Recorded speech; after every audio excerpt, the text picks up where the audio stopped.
What is going on? Welcome to 2023.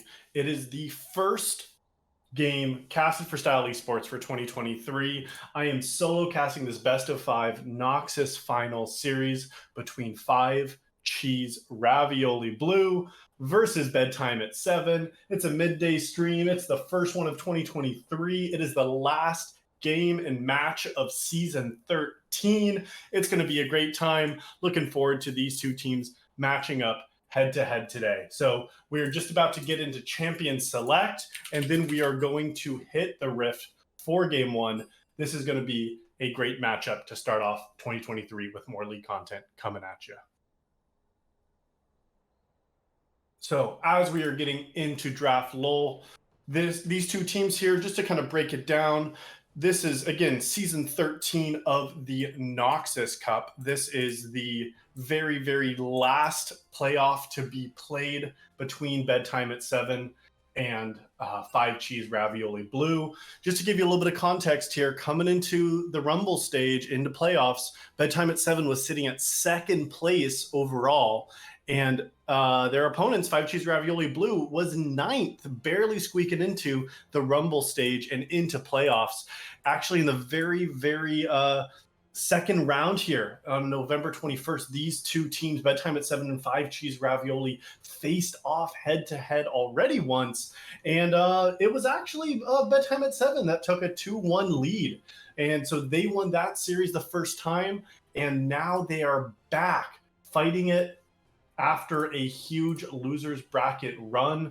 5 Cheese Ravioli-Blue, after getting knocked down to the knockout stage, beat HSG Black.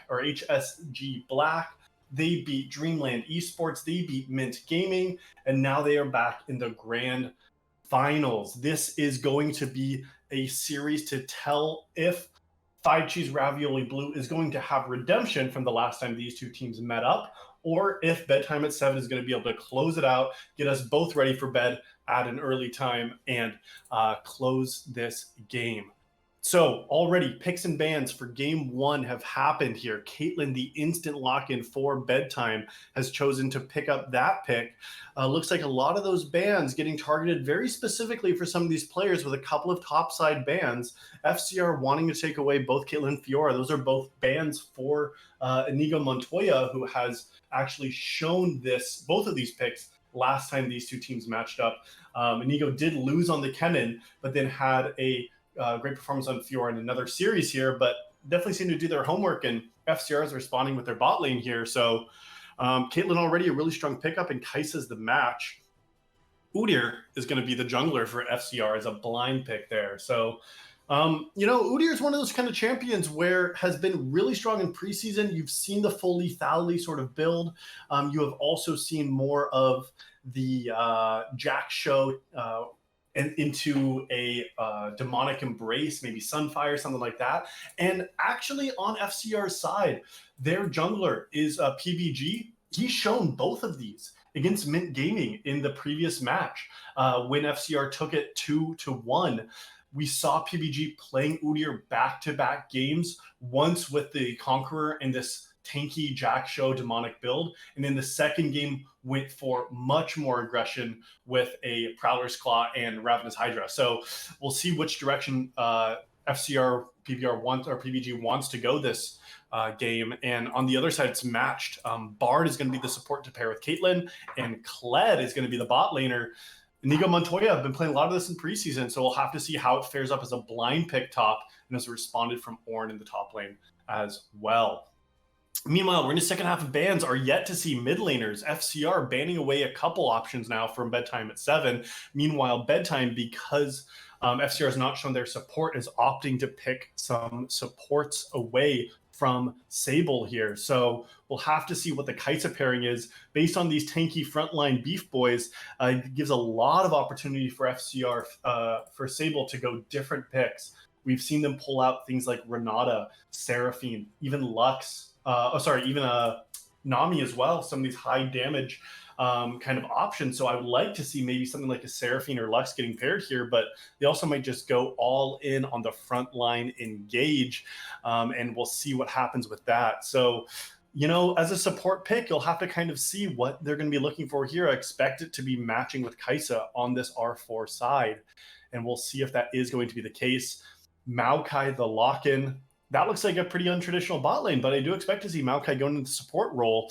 We'll have to see if Maokai can match some of the roaming potential that Bard has. Bard's one of those champions that's known to just run around the map, you know, pick up some chimes, scoot around, you know, get some of these early kills, hit some of those ultimates to throw everybody into Cosmic Radiance. And so we'll have to see if that's going to happen here. And now Bedtime at 7, forced to show their hand. What's going to be their mid laner and what's going to be their jungler in response to Udyr. And with those 3 beefy boys, Trundle's a great answer to go ahead and sap some of those resists. So now only the mid laner for Bedtime at 7 is yet to be picked.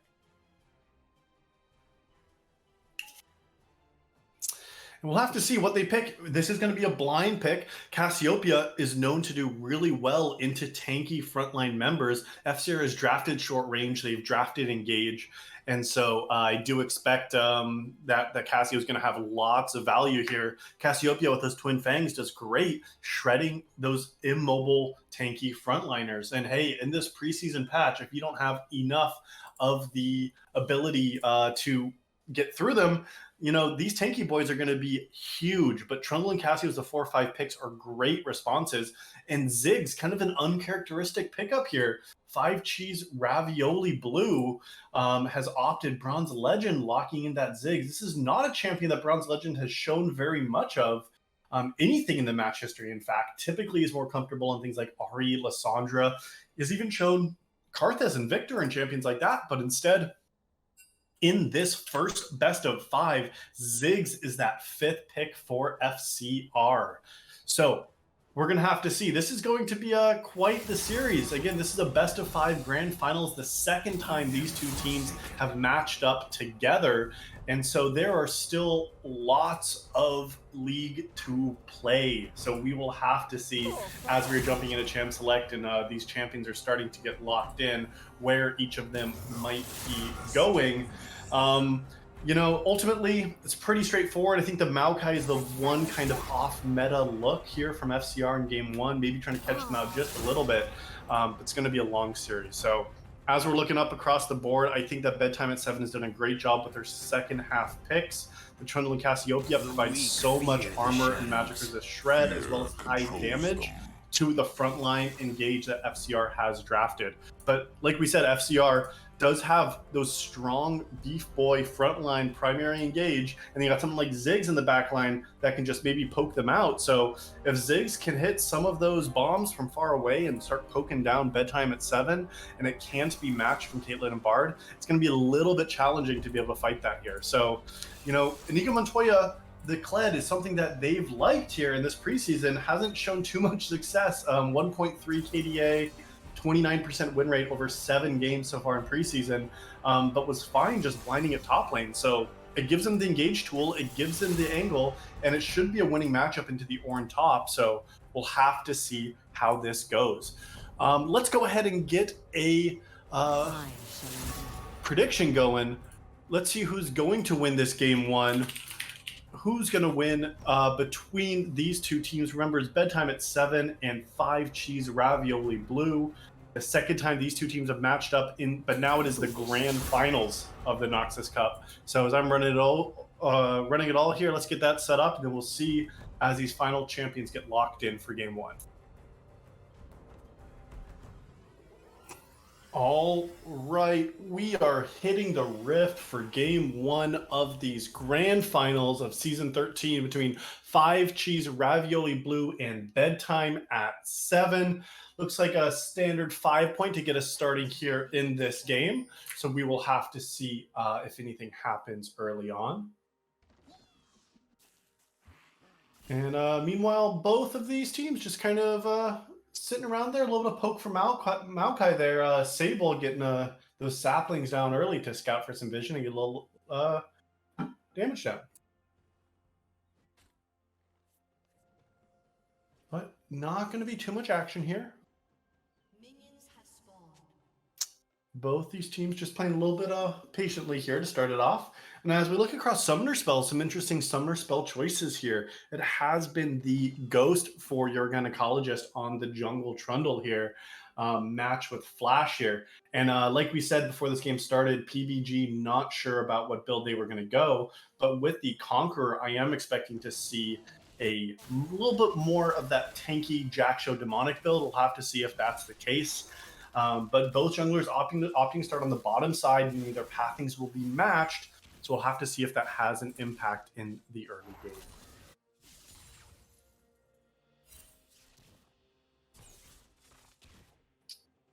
Both junglers seem to be going for a full clear as well, and not too much action so far. But Inigo Montoya trading aggressively onto Ricotta.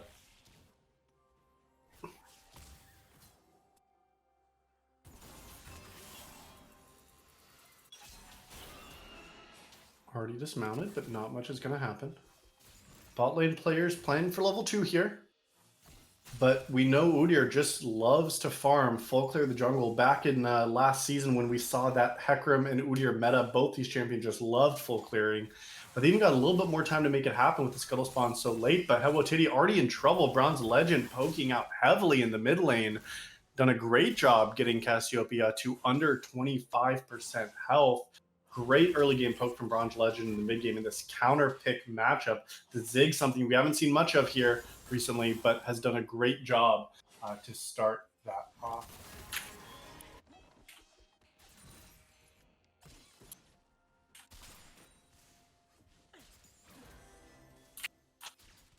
They're going to be able to crash in the bot lane, but again, not too much action across the rift so far. It is looking like it's going to be a full clear from both of these junglers to start it off. And now Bronze Legend getting this wave crash here is level 4. Does get a Dark Harvest proc. And now Hello-Titty forced to just farm under tower safely. No junglers in the vicinity here. Bronze Legend taking a tower shot, but trading the health bar still on Cassiopeia. This would be a great opportunity for some poke damage there. And Bronze Legend really knowing that damage output early and absolutely forcing the scaling champion of Cassiopeia to play safe, farm up, and not have any success here in these first 4 minutes. Top Scuttle looks like it was already secured from PBG, so did a great job getting that early Scuttle Crab topside. Forces the teleport into mid lane. Now we'll have to see if there's going to be any action. Trundle looking for maybe something, but it's going to be a 2v2 here. Your gynecologist might be the one in trouble. Meanwhile, traded back, that full mana pool is going to get those Twin Fangs down. Flashes forward, responded from PBG. Bronze Legend now running for the hills, has not got that back off, so is down some damage. Bronze Legend might be in trouble here, but no way to follow the tick and burn. The heal is down. One more, the pillar gets a Hello-Titty out. It's flashed away, does get first blood under tower and dies, but it is an execute. Overall, after that teleport back, was able to pick up the first kill, get that extra gold in their pockets. Bronze Legend now forced to teleport back into the mid lane after burning that flash and not getting anything for it, and ultimately a favorable trade for Bedtime at 7. Meanwhile, bot side, their Darfo is down there. Your gynecologist as well. Sable might be in trouble, but knocked away. But the great stun on the pillar. The flash away now. Sable going back in. Knows they are not long for this world, and they do drop as well. A second kill, 2-0 now. Your Bedtime at 7 has had a great success, led off of your gynecologist in the jungle, finding the successful ganks on Trundle in the early game.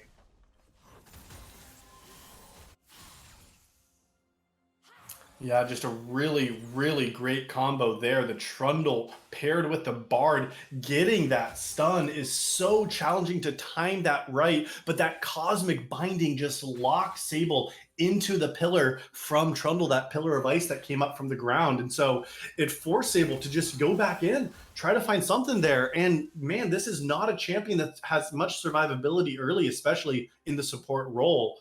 So went down. That kill was given over. It looks like your gynecologist did finish that kill there. So we'll have to see if this jungle Trundle now, who's opted to stay on the map and not get even their first reset off, is going to be able to continue to be successful on the map. But PBG waiting around in the wings, and Trundle's got to get off here. 1800 gold, but still wants to fight it. Hello-Titty, no summoners, no help. Level 6 from Bronze Legend. Will they have enough damage? It is not. And the kill traded back for Bronze Legend on the Ziggs. Your gynecologist now in trouble. We'll see if they can get 80 more here, but do just back off and go to grab the wave.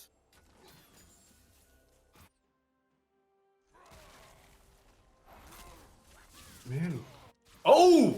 Bronze Legend wanting to pick up that wave under tower, but had no business being there. And now that is a second kill for side of FCR, and they were able to just even up this kill lead already. And Ricotta trading heavily onto Inigo. Will Inigo remount? He does. Is able to get the dash in, and now is looking under tower. Takes one shot, is dismounted once again. Ricotta going back in, might not have any damage. Inigo happy to trade these auto attacks, but look at the jungler. Here comes PBG rushing around, is spotted. Flash from both these teams. The Ignite goes down. One more auto does it. Inigo gets the solo kill in the top lane. Will PBG be able to trade back for it? Inigo on the run, has no sums, no flash, no ignite, no health, and no way out. It is a traded back kill for PBG on this Udyr.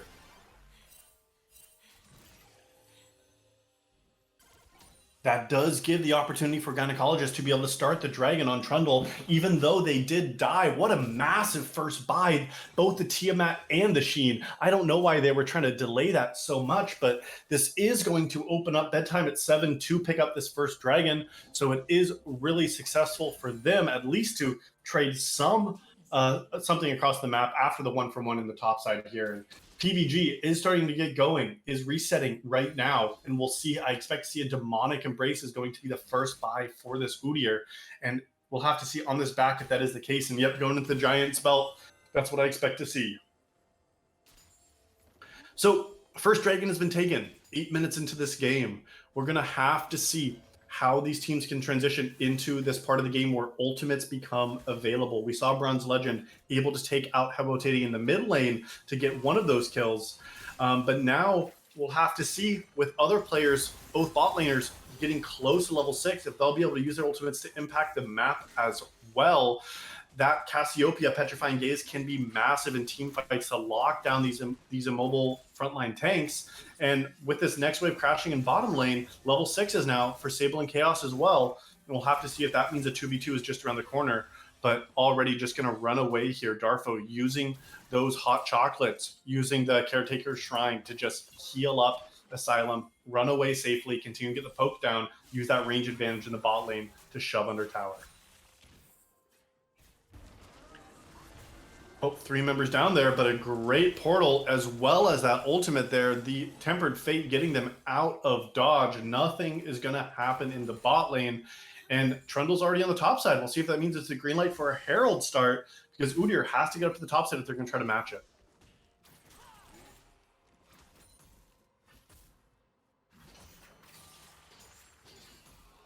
As we're looking at some of these CS numbers, a massive lead in the top and mid lane, these solo lanes for Bedtime. Oh, Trundle's caught out, does Ghost try to get away, flash from PBG, one more auto would do it, the smite, it is enough. Meanwhile, Inigo Montoya used the ultimate to get down here. Habotedi was not able to stop that jump, and now it is a 2v3. This is not the fight. Habotedi has to flash. Cassiopeia trying to kite this out. Inigo Montoya about to be dismounted, and will Bronze Legend be able to chase it down? Ricotta does not have any way to continue the chase, but that does mean they get the 1 kill. Trundle falls. The Herald is going to be claimed from FCR, and 5 Cheese Ravioli 10 minutes into this one does claim the first Herald, does claim the kill. And now a 3-0 Udyr at 10 minutes into this game, a great spot for them to be in already.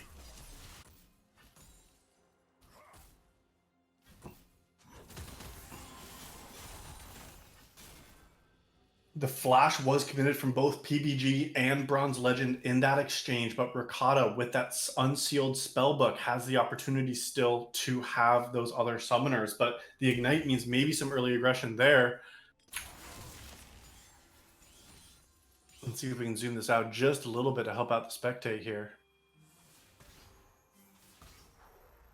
But looks like that might not be possible. I think this is as far out as we're going to be able to go. I'm seeing that though, Chris, and because I'm not running the spectator as well, this is going to be the best we got here. So second Dragon is going to be hitting the rift here in just under 2 minutes. The first item completed from the Udyr has that Demonic Embrace in their inventory. And interesting strategy here from Bronze Legend. If you take a look in their inventory here on Ziggs, that is a Cole. They are down 23 farm already in this mid lane, while Habotedi, even though they've been under pressure, have been getting the CS and getting the gold that they need. And so Bronze Legend has opted to pick up Cole to try to match some of the scaling, get that extra gold. But I mean, maybe help with the last hitting as well. But it seems like kind of a strange item that you're really going into at this point. And it means that this next dragon, I mean, if Hello Kitty can get another reset off, might be getting close to picking up that first item as well. But as it stands, PBG, the strongest member on the Rift at this point.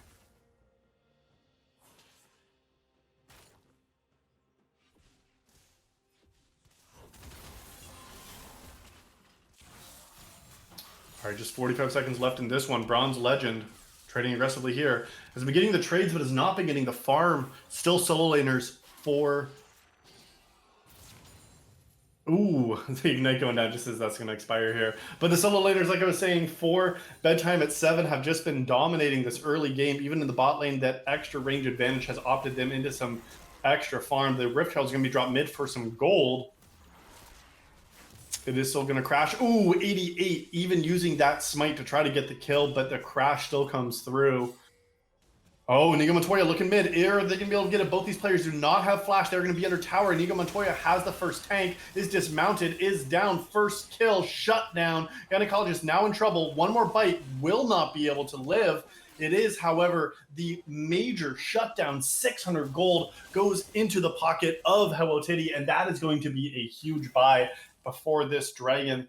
Now that it's on the Rift, we'll have to see if either of these two teams fight for it. But ultimately, that play was successful off of the back of Inigo Montoya having a great ultimate coming down with that charge.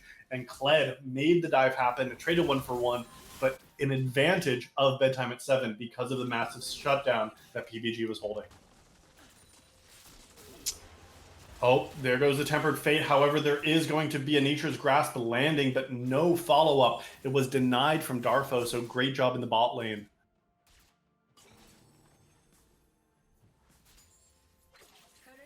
Okay, teleport into mid lane. Maybe Bronze Legend wants to play for this next dragon here. Like I was mentioning, because they opted for the cold, they didn't have enough damage for the mythic item yet. But if you take a look, Leandri's Anguish, because the shutdown was claimed from Cassiopeia, that gave them the gold that they needed to finish this item, have that tier almost stacked up as well. So, I mean, we'll have to see. It looks like it is going to be Bedtime at 7. Once again, first to the bot side of the river. Hello Kitty trading aggressively on mid lane, but PBG is here. Hello Kitty wants it. Bronze Legend baiting perfectly here, and now is in trouble. The team is not near him. Hello Kitty does miss the Petrifying Gaze. PBG slapping him down, taking the kill. They want the dragon, but Hello Kitty wanted Bronze Legend, but it was not enough. Because Inigo Montoya forced out Ornn to get the reset here. Inigo just slapping this tower. Tower plates have fallen, so it's just shredded from Kled. Yes, they were able to get the dragon and that first kill top, or first tower top, but it was only traded for the single kill with Hello Kitty falling in the mid lane.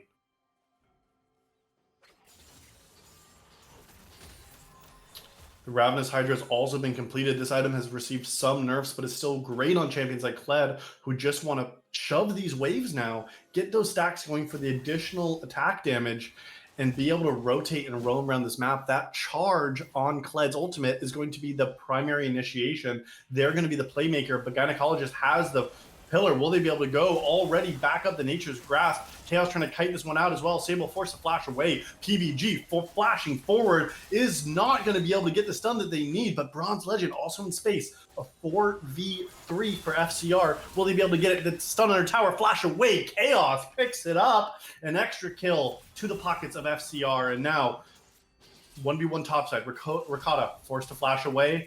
Oh, followed by Inigo Montoya. Will they be able to get the 1v1? Both these champions immobile. Oh, it is not going to land. Ricotta is trying to get under their tower, but pulled back. Inigo Montoya solo kill in the top side.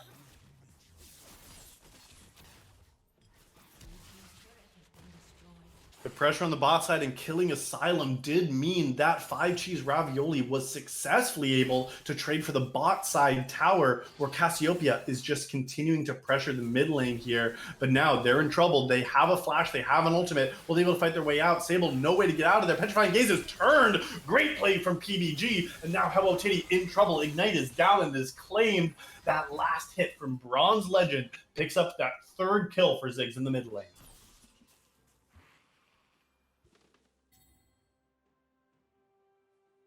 And this means even with that one player down, the fourth death for Hello Titty, the Herald is still started. However, PBG in the area, Sable looking in, but they know they don't have Flash. Sable might be caught out. PBG is there. Chaos as well has the ultimate available. Well, the alternative is a 4v2. I think that maybe Bedtime at 7 went too far. One already down. 4 still alive. Nobody falls. The 4th kill. Now a massive 400 gold shutdown for Bronze Legend. And they are going to be the ones who claim the second Herald.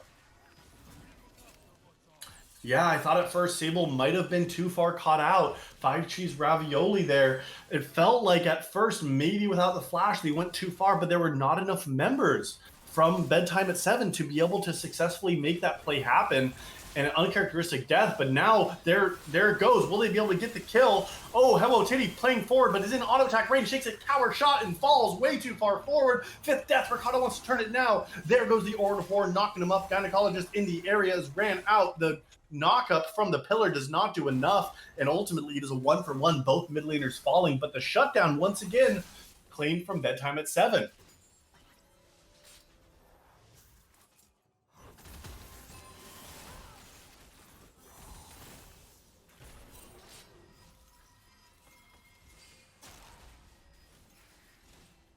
Some resets coming in, a little bit of a lull here with 90 seconds until the next dragon. We'll have to see if either of these teams opt to try to get any of these more kills happening. But Cassiopeia felt like they just played that fight so far forward, went all the way in, and just really had no way to really respond there. Took a tower shot, their 5th death. It feels like Hello Titty maybe has just been dying a little bit too much on this reset here. Comes back to life and just dies once again. Now has the teleport available. And I expect to see the next team fight around this dragon timer. Both teams at the point where they're getting these key items completed. And the one that I'm really looking at right now is this Udyr. PBG 4, 1, and 3, sitting on both the components needed for the Jack show, which I do expect to be that second completed item.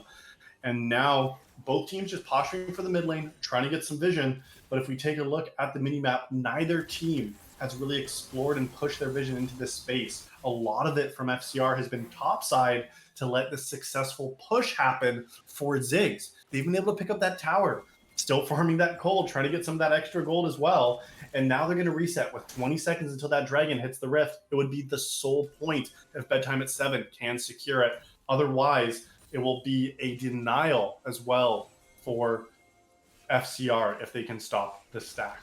Gynecologist in position now. Sable might be caught out. Doesn't have the flash, doesn't have the Nature's Graft, but does go back in. Secures that. Gynecologist might be caught, but is going to be locked down. Is going to be able to heal up as well. Will the ultimate be enough? It does not land. Asylum speedrun now is still getting the damage out. Inigo Montoya in the back line. Ricardo looks for the fight, hits a 2-man on both the carries. Is that enough to go? But now there's the Petrifying Gaze holding them in place, but too far forward is Hello Titty, and now the fight is going to be turned on its head. FCR picks up 2, and Asylum speedrun is speed running away from this fight. It is a team fight victory for 5 Cheese Ravioli.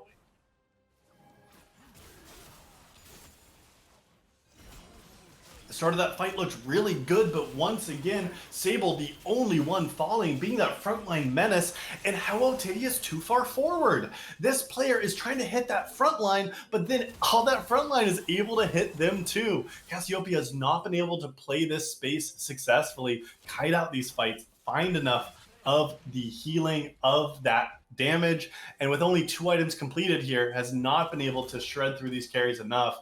Jack show now completed for Udyr. A second item as well for some of these other players across the rift, and so we'll have to see now the soul point was denied. FCR picked up their first Infernal Dragon of this map, so great on them to stop the stack, pick up the kills, and then ultimately take that team fight here in this first game of this best of 5. Now both teams' focus is over to the Baron. 21 minutes into this game, the Baron is now going to be the main objective. Both teams are going to be posturing around it. Speedrun just hanging out, being safe, trying to get a little bit of damage there. But traded back, that Imperial Mandate from Sable, 1 item is so much damage. Now Trundle doing so much damage to Chaos. Will Chaos be able to run out of there? Flash forward from Hello Titty, goes forward, is going to be 1 more to do it, and It looks like PBG not able to get it, but Bronze Legend sniping 1 kill. PBG is unkillable. Gynecologist running away this Trundle, but there are 3 members. It's not long for the world. There is that ultimate Tempered Fate just buying a little bit of time, but means nothing. Ultimately, only 1 member, Chaos Falling, taking their first death of this game, but 2 members of Bedtime at 7 falling in that fight as well. With Nature's Grasp still available, will they be able to get the catch out? PBG is still full, still healthy, still wants to fight, but is just going to back up here. Ricotta now getting the catch onto Inigo Montoya. PBG is in the area. They might not be done yet. These beef boys are beefy. Darfo getting the double stun. The silent speedrun maybe getting a little bit of damage down, but it's not enough. 2 items for PBG is enough to keep them alive. This is a massive Udyr that they have no way to get through without Cassiopeia.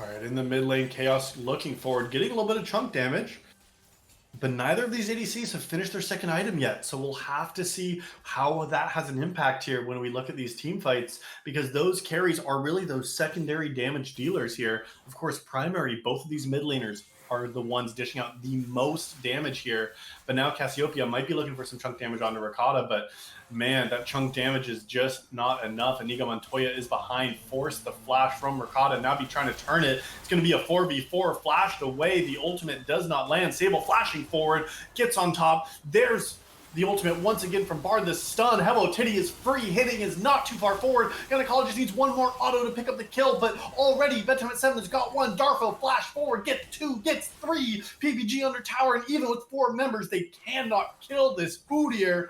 But ultimately, a massive team fight win for the side of Bedtime at 7.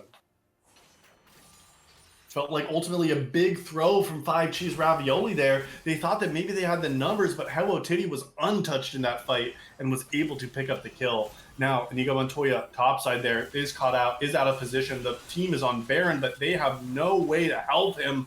Does drop down, but the Baron is secured from Trundle. And great job getting the kills, getting the objective, and now getting off the map to reset for this dragon. Yeah, and now we're seeing the point where these key items are going to be difference makers. Now we're starting to get a little bit more shred. The Shadow Flame completed from Cassiopeia. That will give some of this more magic penetration to get through these members of FCR that are getting tanky now. So, you know, we'll have to see if they're going to be able to have enough damage in this fight. The reason why that went so well for Bedtime at 7 in that fight topside was because the Cassiopeia had the positioning, did not run too far forward, but still no flash for Cassio in this fight. If they can get onto Cassio, that's going to be so much damage that is taken out of the fight. So we'll have to see what happens. 20 seconds now until this dragon hits the rift, but the Death Bush set up from 5 Cheese Ravioli, it's not spotted out. Inigo Montoya might be the one phase checking. If they can get trundled, the dragon would be surely theirs. But Bronze Legend gives away a little bit of that cover to try to get some chip damage down. None of it is landing. None of it is sticking. And now the dragon thrown onto the rift, but Asylum Speedrun has an angle, is able to kite it out. Oh, it's rooted, locked up, airborne, flashed away. Now PBG looking for some damage, but the ultimate hits nobody, but Caitlyn still goes down. Cassiopeia trying to do what they can, and now Gynecologist in the front line trying to fight. Inigo Montoya getting the autos down. Petrifying Gaze hits nobody, and now they're kited it out. FCR is turning this fight. They get a second kill. All 5 members are still alive. Health bars are getting low, but not enough. There is another kill for FCR, the third, the fourth, and now just 1 member has fallen. Sable's still alive. The dragon claimed from 5 Cheese Ravioli, and this game is still in their control.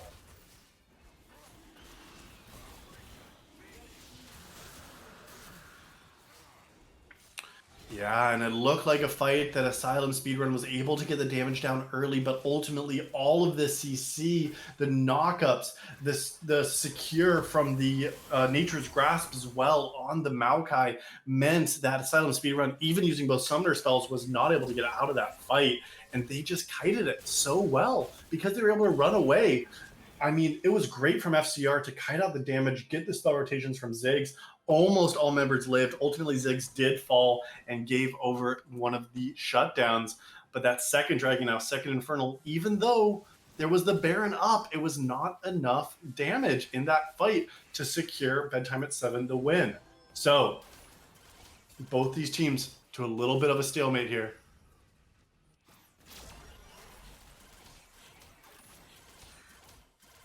But FCR has got to be happy with that play. After losing the Baron, after losing the topside play, picking up the second Dragon, still stopping the Soul Stack. And honestly, really well done by them. So if we take a look at the map here, both teams with 3 towers apiece. All of the outer towers in this game are down. And now bot lane waves, it's really who can posture better around this vision, because neither team has safety on the outer parts of the map. Both of them are up for taking, and some solid river control. Looks like it is going to be Trundle now trying to get onto Sable. They have the angle, but Bronze Legend is not spotted. Flash forward from Hello Titty. That is way too far, buddy. What are you doing? It's a 1-for-1. Now it's going to be a 3v3 in the continuation. Do they have enough damage to kill PBG? The Silent Speedrun is still alive. The 3-man Tempered Fate is down, and now the Ornn is here. Bronze Legend picks up a second one. Cannot get over the wall, but Gynecologist not enough damage for Chaos. It is a 4-for-2 there in that fight, and the extended Bronze Legend getting those rotations down on Ziggs got them the damage they needed, and Hello Titty went way too far into that fight, went down before getting the damage they needed, and Inigo Montoya on the bot side is able to pick up an inner tower.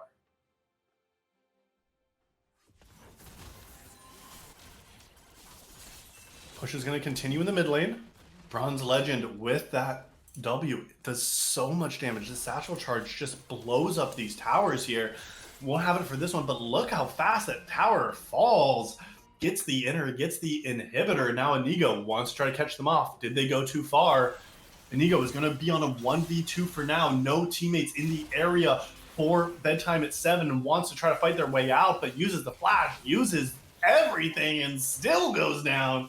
Did not need the help from the others, and now Inigo, their 6th death of this game. It's felt like they have gone too far. Inigo might be a little bit tilted in this one, and now they're going to try to get the kills there. Ricotta is so tanky. Hello Titty is under pressure too, and I mean, they keep fighting, and I don't think it's going to be working. Bronze Legend dishing out damage from the backside. Tempered Fate lands. Ricotta is low. Hello Titty still full health. Gynecologist does pick up one. It is going to go down here, and now Darfo tries to get the team out, and Hello Titty needs to get the damage down. Silent Speedrun and Hello Titty are dishing the damage they need to get the second kill in this fight, a 2-for-2. They're fighting over nothing at all, and it doesn't matter. Both these teams are just fighting to the death over and over again, and I don't think they're done yet. Darfo, there's a magical journey. They're going to need to get this kill quickly, and it is going to be one more gifted to Cassiopeia. Now 8-9 on this Snake Lady in the mid lane.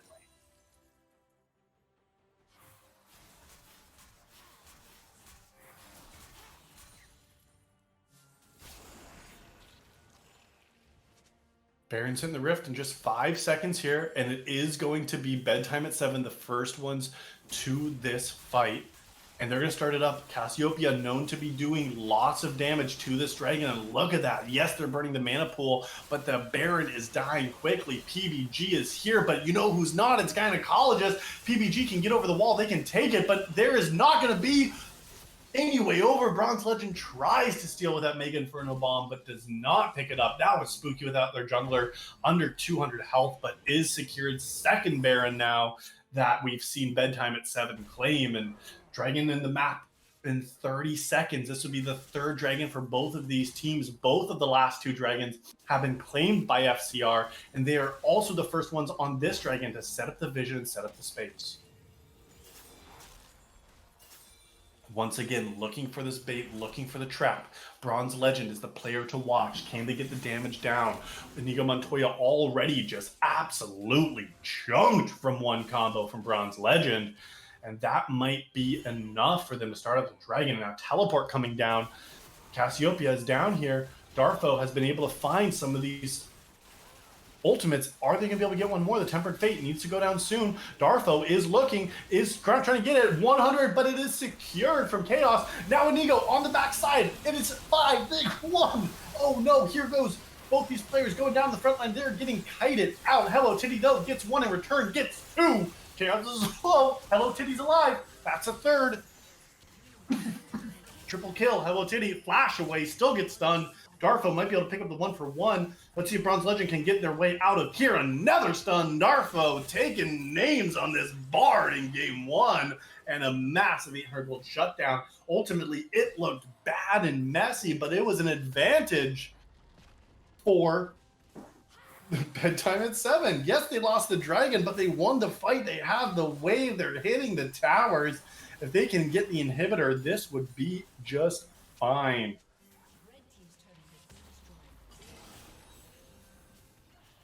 We'll have to see if they do commit to the inhibitor. Death timers are spawning very soon. Ricotta up in less than 5. PBG the same. The inhibitor does fall, and they got to run for the hills.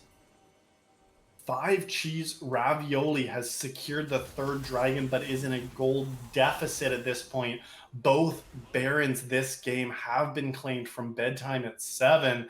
Still anyone's game, and this mid game becomes really, really scary because of the scaling of the Cassiopeia, the scaling of something like Udyr on the opposite side. This 15-4 Ziggs is the damage dealer in these fights. Kaisa scales great as well. So both these teams have mid and late game options. It feels like both of these teams are just going head to head, back and forth, over and over again. Once again, Trundle looking for something, and we have to see how they can use the map at this point. Honestly, it's going to be about the map control, the objective control. How are they going to be able to get the inner towers claimed, the Baron and the Dragon? This could be the soul in 3 minutes if FCR can claim it.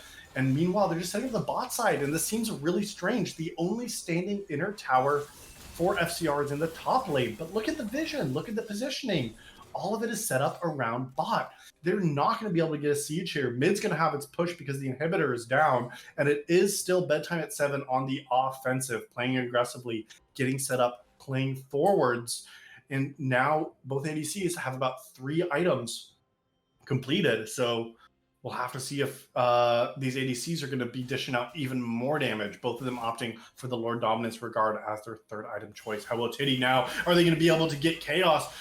Did not lead with the ultimate, now is flashing away. PBG on the back line. There comes the ultimate. The Super Mega Inferno Bomb picks up another. Now Chaos is still alive. Gynecologist falls as well. And that was a bait that it felt like they were baiting their own team there. Hello Titty did not have enough damage to get the kill on Chaos. Just ran out, and absolutely fight turned for 5 Cheese Ravioli in that one.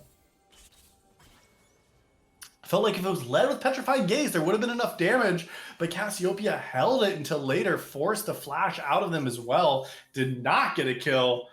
Yeah, and it just felt like it crumpled there for Bedtime at 7, not getting the pick that they wanted.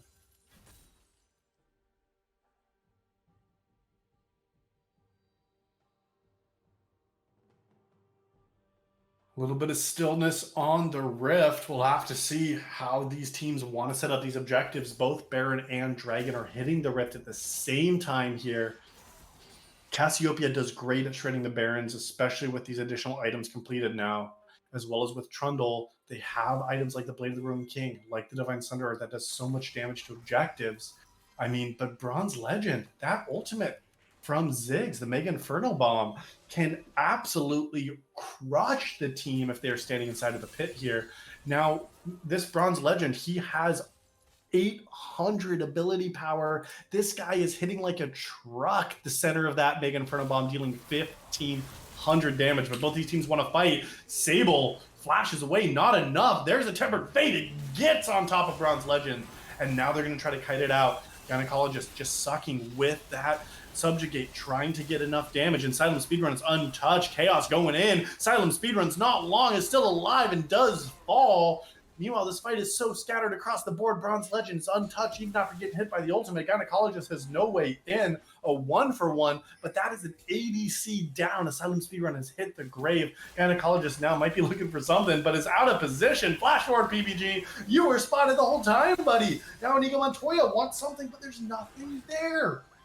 The dragon is on the map. This could be the soul. Ricotta even has that unsealed spellbook smite. Udyr is here. The teleport comes in. Cassiopeia wants to try to make something happen. Petrifying Gaze does not land. And now, once again, this Cassiopeia has died. Inigo Montoya tries to cover this, but Bronze Legend still has the flash. Flash forward from Inigo as well. Does not get the kill. Ignite is ticking, but not enough. Darfo, last one alive. And they need to head for the hills. The Dragon's Soul will be claimed for 5 Cheese Ravioli.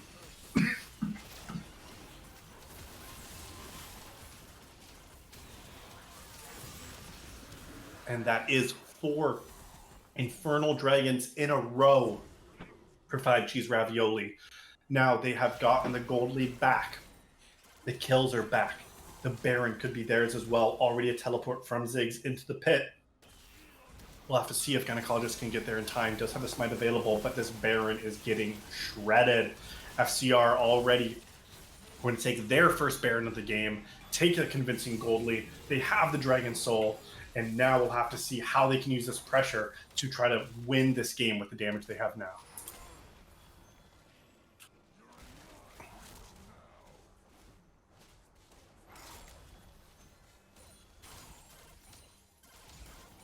Key items getting completed, and looks like now Chaos has they've completed their entire build now.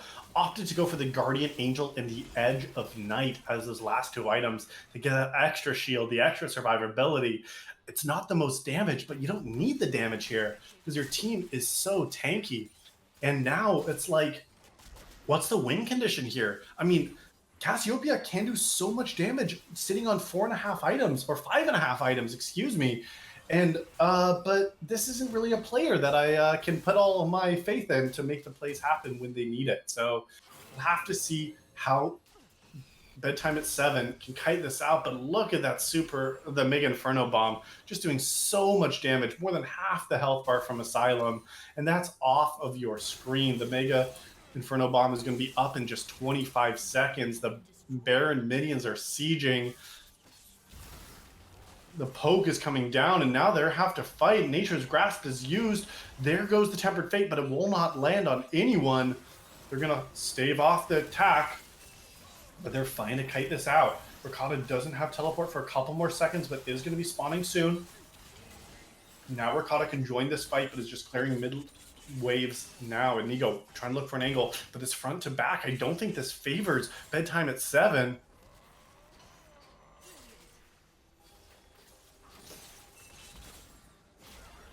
Gynecologist now so low, does use the ultimate, but immediately drops. Gynecologist now their 11th death this game. Oh, Cassiopeia flashed away, but Sable has already gotten it. They have some damage, but now, wait, a Silent Spear, that's not where you want to be, buddy. You are already down as well. FCR just absolutely rolling and getting the picks that they need, not having the Baron, but they don't need it. Super minions are crashing in, and Inigo Montoya forced to base.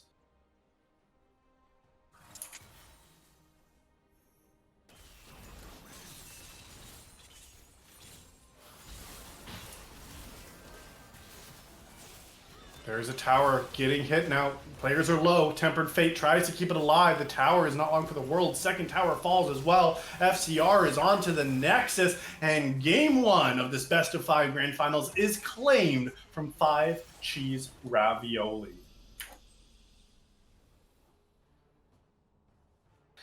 And it felt like this was not a game that was decided early, but it was decided by the playing ultimately in this one. Take a look at the drafts again. I thought that Bedtime at 7 had a great setup. They had a good idea, and it just did not execute. Look at those deaths across the board. 11 deaths for Trundle and Cassio. 22 of your 37 deaths from these 2 players. They picked 4 and 5. They got a couple of matchups they wanted. They drafted the right champions, but it was the execution they were not able to find successful.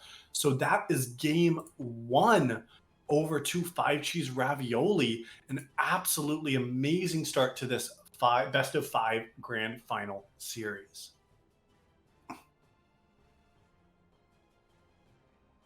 So we are going to have to get 5,000 channel points awarded to one viewer. Just 7% of the vote. FCR picking up that game 1. Congratulations. That is going to be one over to the FCR side. Way to go. So we're going to reset. We're going to get back into game 2 in just a moment. It's going to be a short break, and then we're going to have to see how these two teams can adapt as we get ready for the champion select of game 2. We'll see you in a moment. I'm not wanting to keep y'all waiting. We are getting into draft in just a moment for game 2 of the grand finals between 5 Cheese Ravioli-Blue versus Bedtime at 7. Teams are throwing ours into the chat, and we'll have to see if that means that this game is going to get underway soon.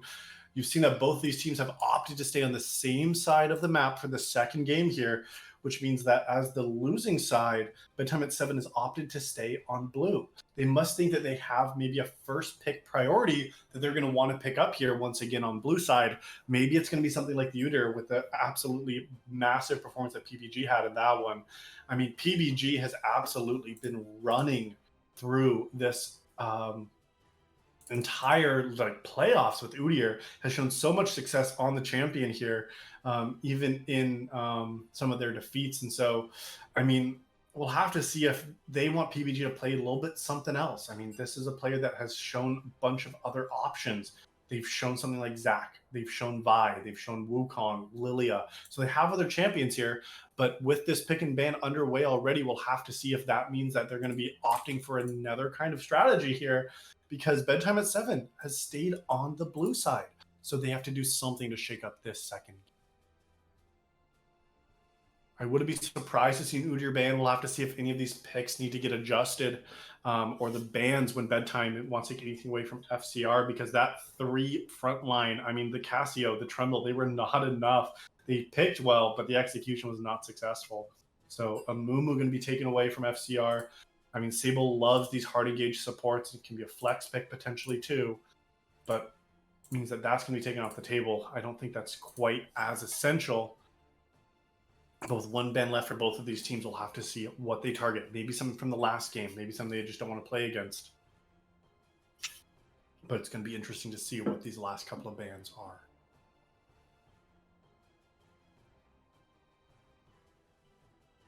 Opting for Ornn, actually.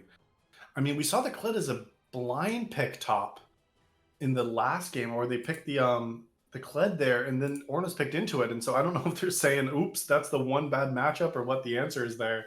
But 2 targeted bans again into Inigo in the top lane, and Kane as a 3rd ban. Bedtime, with a first pick opportunity, does decide to lock in Mordekaiser. So Mordekaiser, actually, I find that a very, very interesting first pick choice. Inigo Montoya has played at top, and that's typically where we see it picked. But, I mean, Inigo, they say they do not need to deal with that. So we'll have to see if that means they're looking to isolate out one of these key carry members. The way that FCR played last game is it was just the Ziggs and Kai'Sa. And so maybe trying to solo out one of these key players. And, I mean, I'm not surprised to see it. PBG, with a great performance last game, opting back to go to that Udyr, take the blind pick. I mean, Mordekaiser could be a jungle matchup into it. But it has that option, but no reason to change that. And I mean, FCR grabs the Caitlyn as well. Again, not a surprise for this team.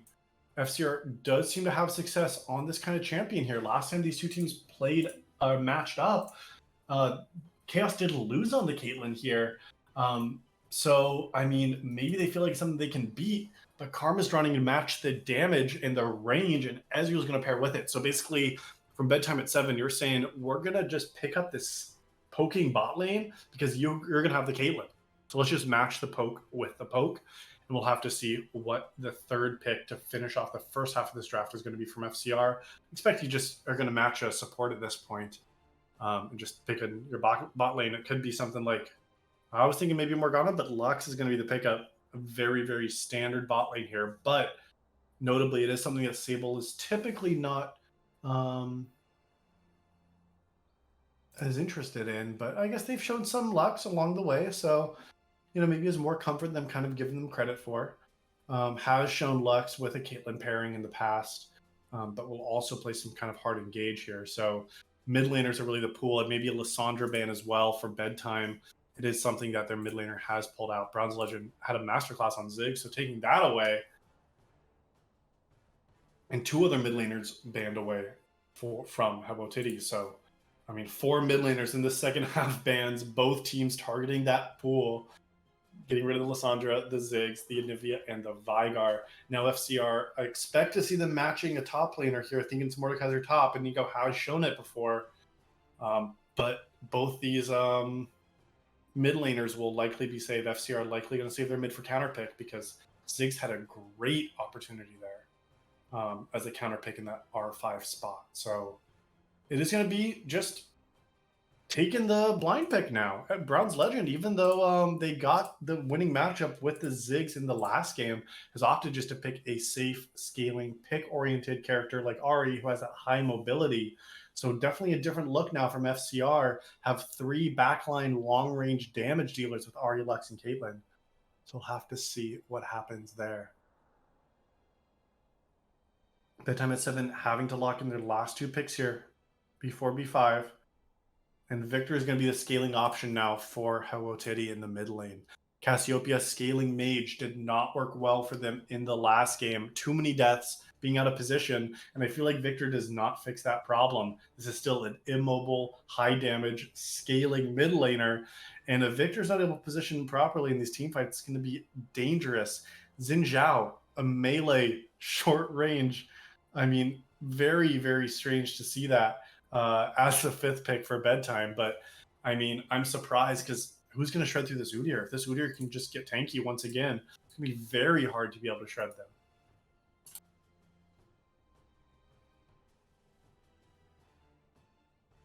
Now red pick the counter pick, likely for the top lane. They've saved it all the way to the end. And Aatrox is going to be the answer. I guess they wanted to wait that out.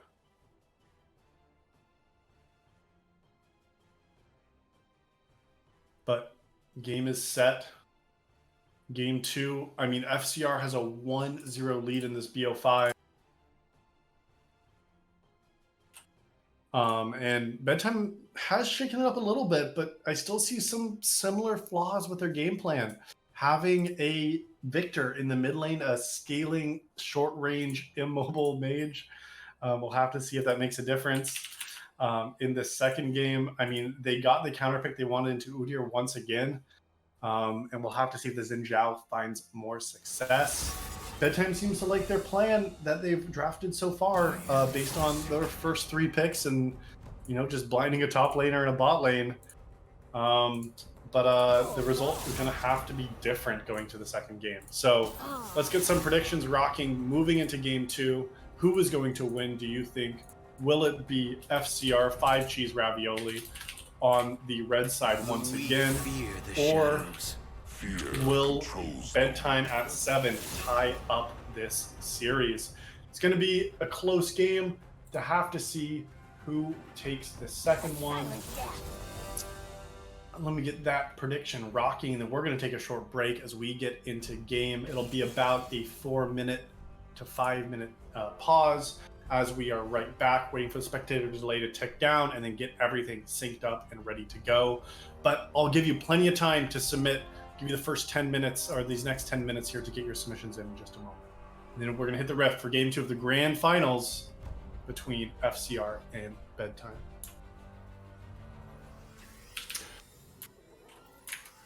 We are getting onto the riff for game 2. This is going to be game 2 of the grand finals between 5 Cheese Ravioli-Blue versus Bedtime at 7.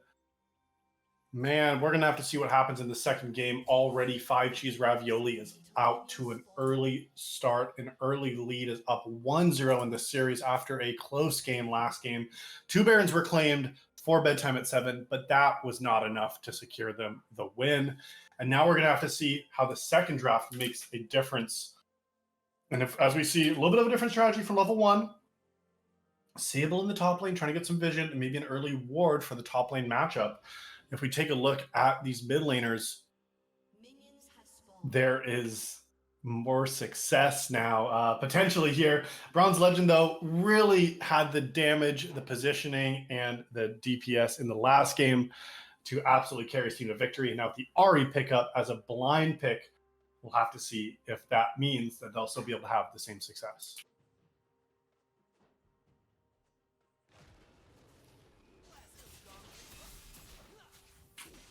Once again, both junglers starting on the bot side of the map.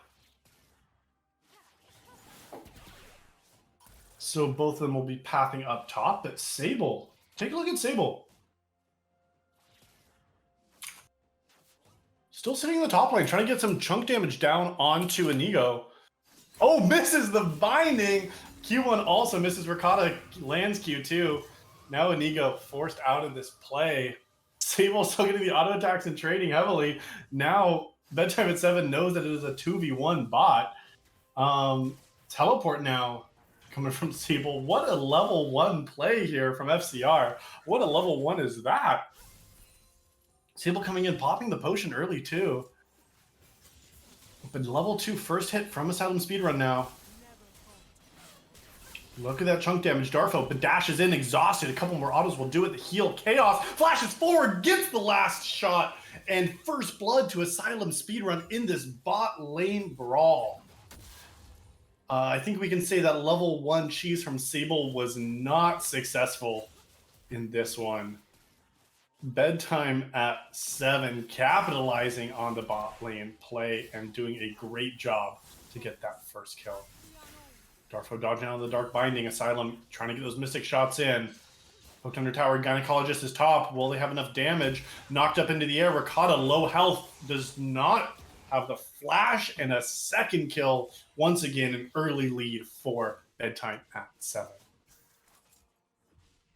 And this is a team that got a lead in the last game as well, but ultimately it was turned very quickly from FCR in the mid game.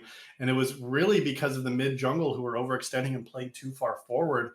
So they're used to having an early advantage, already 1,000 gold advantage for them. But how can they use it here? PBG was able to get a full clear and is now chasing top, and Inigo Montoya has the flash and might need to be careful, but Gynecologist is matching it. It's a 2v2 in the top lane. Will they be able to trade it out? I don't think you want this if you are Bedtime at 7. Gynecologist is in trouble. Tries to get the auto attacks, but Inigo Montoya cannot join. Flash forward for PBG. Gets the stun. Gynecologist still trying to fight its way out. Flashes, but does not get away. Given 1 kill right back. That's what I was just saying of these teams playing too far forward and giving kills right back in the mid game or in the early game.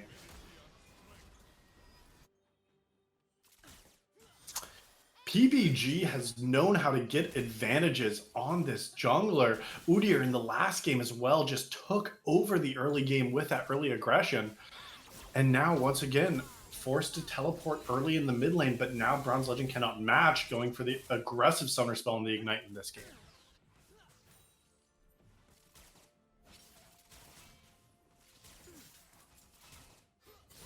It's a heavy poke bot side lane that needs to get some jungle intervention here. Silent Speedrun is just farming up under tower. CS across the board is almost matched. And good job on Chaos to stay close and farm even after dying there. Ricotta trading aggressively on a wave coming into him. Will Inigo Montoya have enough damage? Looks like not, but PBG has just ran in here. Now will get spotted, is rooted. The double root lands. The stun is well flashed away. Gynecologist is here and does want to look even further. There it is. Wind becomes lightning, lands and picks up that second kill now for Xin Zhao on the jump.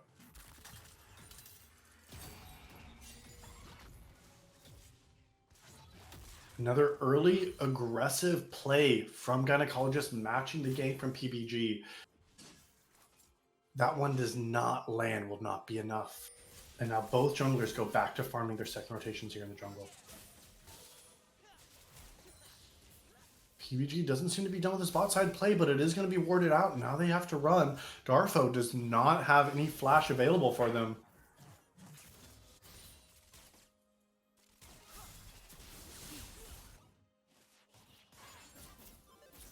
Gynecologist hovering around mid, but just poke traded back and forth in both of these bot lanes.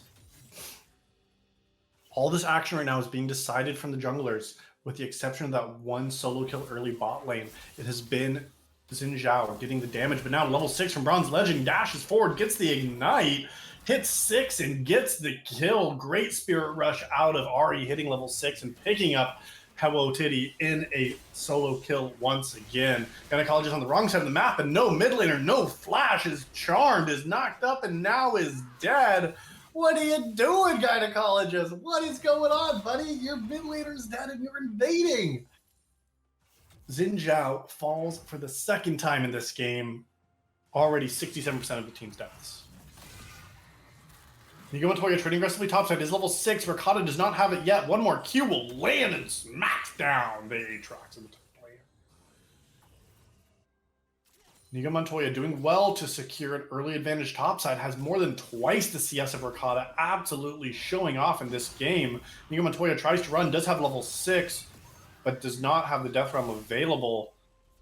And Nico Montoya just walking their way out of the topside play. Darfo now looking for some early damage. Does get the root. Dashed away. There's the Q landing. But trade back from FCR. But does not look like either player will be going down here. If Karma can land one Mantra Q, it might be enough here. Gynecologist is also hovering in the area. When it becomes lightning, can land. Does not have it. Forces the flash out. Sable has to run away.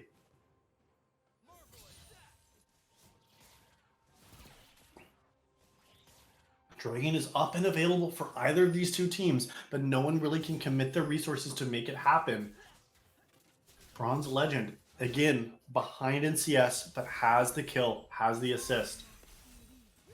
They know Sable doesn't have flash and some great poke, but heal is returned. But now 4 members, FCR is going to be down here first. They got to run. They got to go. PBG is down here, but will not have enough chase to make it happen. Gynecologist is also hovering the play, and Bedtime at 7, able to just run out of there. PBG does not seem to be done with this play. They should know, but there's Xin Zhao waiting in the wings. PBG is behind. Are they going to be able to turn it? The flash forward, they get a kill. Lux is down, rooted on the Udyr. Silent speedrun is going to try to poke it out, get the damage, but forced to run. Chaos without a flash, without a heal, is able to just walk out of there. But Sable now going down, their second death of this game.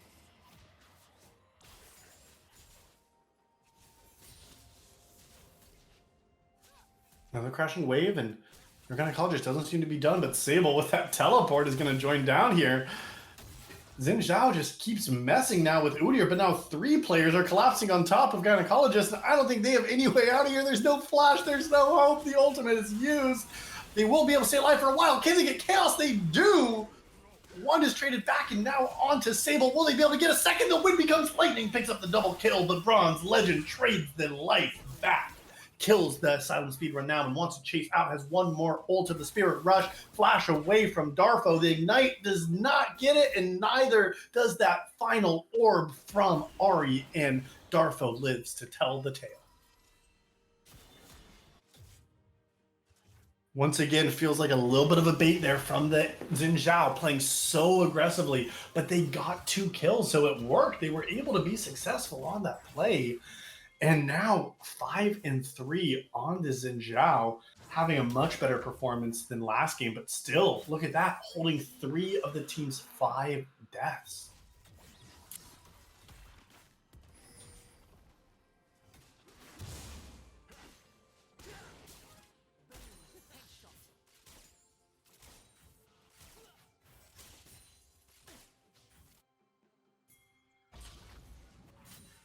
Ricotta TP top, but they did not know that Victor was in the area. I don't think they have enough damage for a dive, and now PBG is here as well. This was not a play they wanted to look for. Hello Titty is going to be caught out. Look at the damage on bot lane. That's the damage they needed. Across the map, once again, FCR just taking control 10 minutes into this game, getting the kills across the map. And once again, it just feels like missteps, misplays, and misexecutions from Bedtime at 7. And they might be the ones looking to try to get an early Bedtime in this series, because it feels like they're just overstepping. And Victor looking for a play on topside after the teleport, but there's nothing there.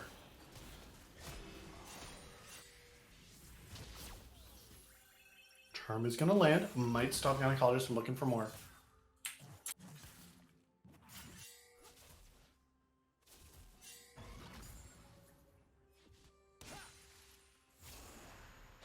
He's going to start the Herald.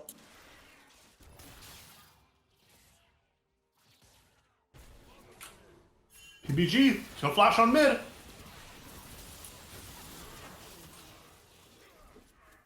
Back-to-back games, Bronze Legend taking over in the mid lane. Does not matter that they're down in farm. They are up in kills. They are up in this matchup.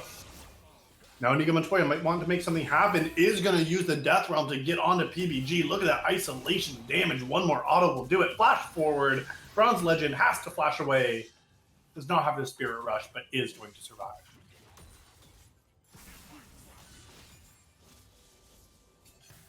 A great move that Herald secured from Xin Zhao. Great job in the top lane. Mercado able to farm and try to catch up some of this deficit, but Inigo Montoya has been taking over this top lane here. Yes, your mid laner is 0-3, but top laner is 2-0.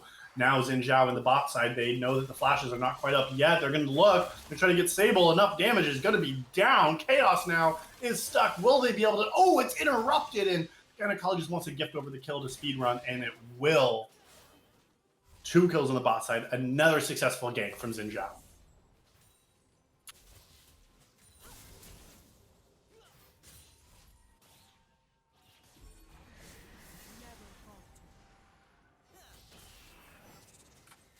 With just a minute left until the plates fall, the Herald is going to be dropped in the bot lane.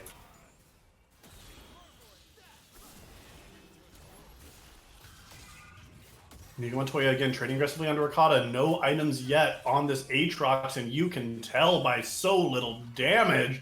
Inigo Montoya happy to trade with that Rylai's Crystal Scepter now completed. PBG in the bot side wants to get on Darfo. No flash available, but does have the exhaust. Cleanse is used. The Silent Speedrun trying to kite it out. Does not have flash either for a couple more seconds. Will they be able to keep the kiting out? There goes the Arcane Shift. Sable's in a bad spot. Gynecologist is down here. Are they going to find him? There it is, the flash away from Sable now. When becomes lightning, does not have enough damage, and forced to use the Crescent Guard to escape. But Bronze Legend now hovering in the wings, has the Spirit Rush, does miss the charm. Flash behind the Silent Speedrun, but it does not matter. Now it's stunned. An Ignite is down. Tick, tick, boom! There goes one more. Hello Kitty in the bot lane has the ultimate down, uses that ultimate, but it is nothing. Once again, 0-4-0, no items, no kills, no assists, and doing nothing in this second game.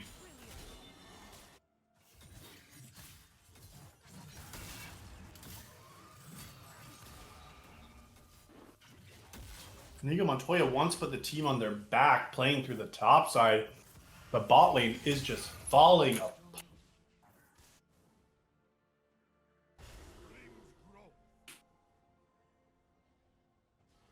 Once again, Hello Titty just absolutely gapped in the mid lane in this game. It is a fully stacked Dark Seal to 0 stacks. Lining up with a lot of the other numbers in their scoreline here at this point. That Dark Seal is starting to look like the amount of kills and assists that they have, a big ol' 0.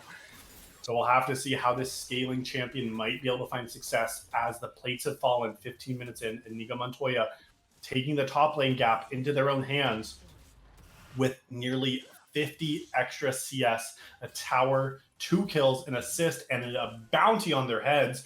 This is the player that needs to make it happen, but the charm is going to land, and they didn't know it was Ward. Gynecologist wants to get a kill. Crescent Guard to deny the damage, and they do get one. Rakata's down there, but you're the weak guy for your team, buddy. Chaos is trying to poke it out, and there goes the ultimate. Hello Titty's going to block it, flash away from Darfo. The Dragon is up, and FCR is back onto it, and they played the fight better, trading 1 for 0. Look at that. They're down a member. Inigo Montoya just playing through topside. And Gynecologist might want to get it. Does get the steal with Asylum Speedrun. Picks it up. And now is going to trade their life forward instead. Hello Titty, you're on the wrong side here, buddy. You can't be chasing anybody out. I know that Rakata's weak, but you are weaker. If Chaos get the autos, could get something, but it is just going to be backed off. But ultimately, the Dragon was stolen from the side of Bedtime at 7. Another binding hits. PBG's the top lane. Inigo Montoya did a great job at picking up that inner tower during this exchange and now is on PBG, but there are 2 more members waiting for him when he comes out of the Death Realm. Oh, is going to get the stun, is rooted, is going to be airborne, charm, knocked up, 1v3, no hope for Inigo Montoya, and 400 gold extra into the pockets of Rakata after that kill.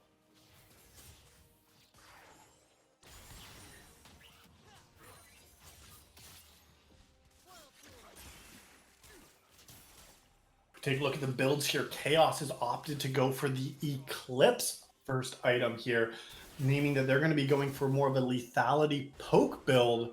Must be kind of the angle that they're reaching for here. Again, trying to get that single target damage and burst off. We'll have to see if that is, in fact, successful for them. And Triforce now completed from Ezreal. Asylum Speedrun had a good job in the first game with when they picked up the Caitlyn. And now we'll have to see if there's this level of poke that can come out from Ezreal, because once again, Hello Titty is not a reliable carry source, even in this mid-late game. So they have to just play back and play safe here.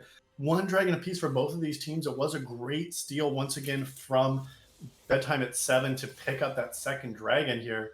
Rift Herald is going to hit the Rift in 10 seconds, so that might be what these teams are eyeing for next. But Vision is maybe indicating that they want to play on the bot side.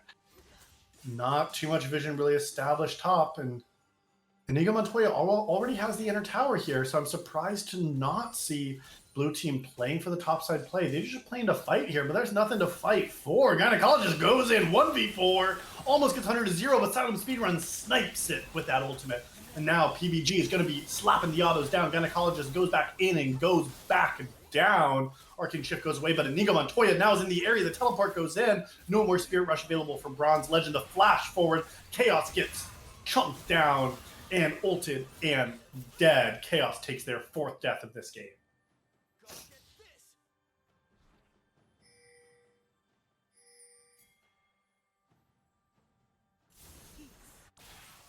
Now that means that the Herald is going to be there, as both these teams just fighting over open space, not even really playing for objectives, and whoever wins it gets the objective. Feels like both of these teams just really, I mean, no one's really playing the macro game very well. It's just fight, fight, fight.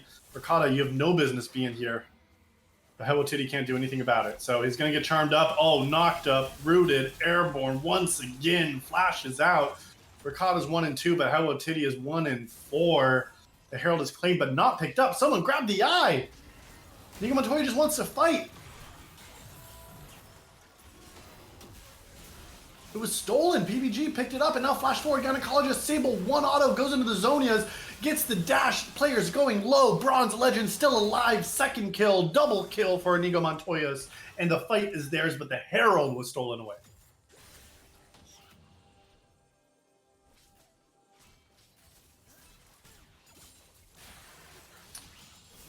Honestly, I probably would have let that just hit. I guess now there is a shutdown here for Hello Titty, so I guess you want to protect that extra gold just a little bit more. But after this performance, at least they've been farming up well, and the deaths have at least slowed. Now less than a minute until the dragon spawns. Both these teams known to fight for it, but the red team FCR, they have been doing a great job at positioning around it first. Inigo Montoya has found Chaos, knows that they might be able to get the kill. The flash is going to be used. Inigo Montoya does not care. The tower is tanked. Bronze Legend will be able to trade it back. Yes, you got Chaos, but you're not going to be up for the dragon. Teleport is up when they do spawn, but it might not be enough.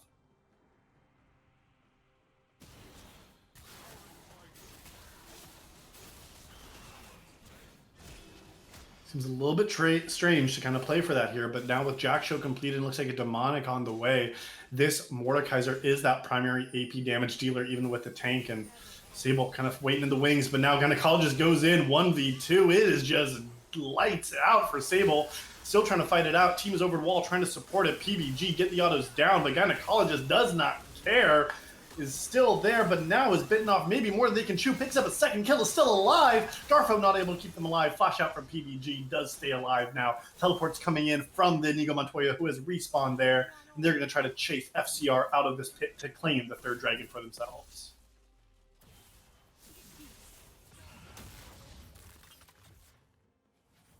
All 4 members that are still alive from Bedtime at 7 do not really want to get anywhere close to this dragon without their jungler. There's a pink ward in the back of the pit that they don't even know about here.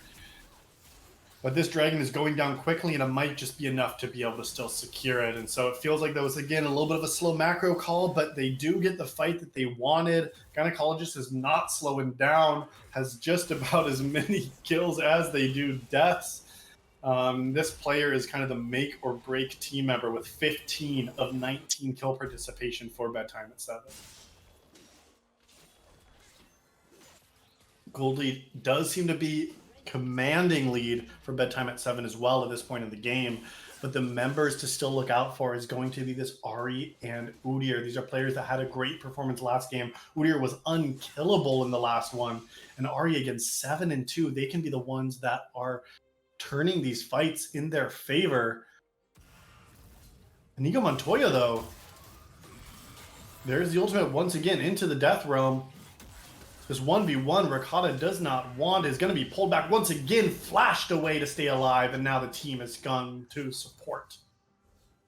Going to walk Ricotta out, but at the expense of their flash.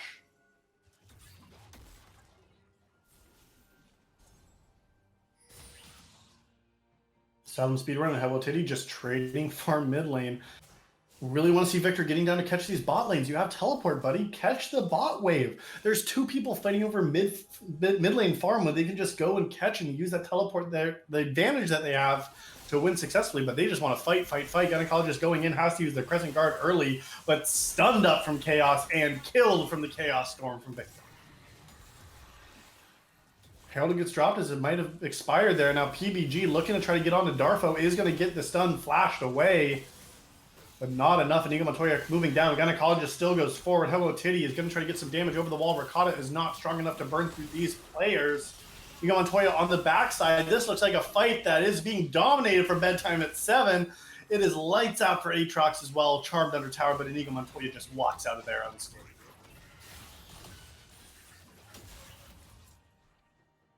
Another absolutely lunatic play from your Gynecologist on the Xin Zhao, but does not care.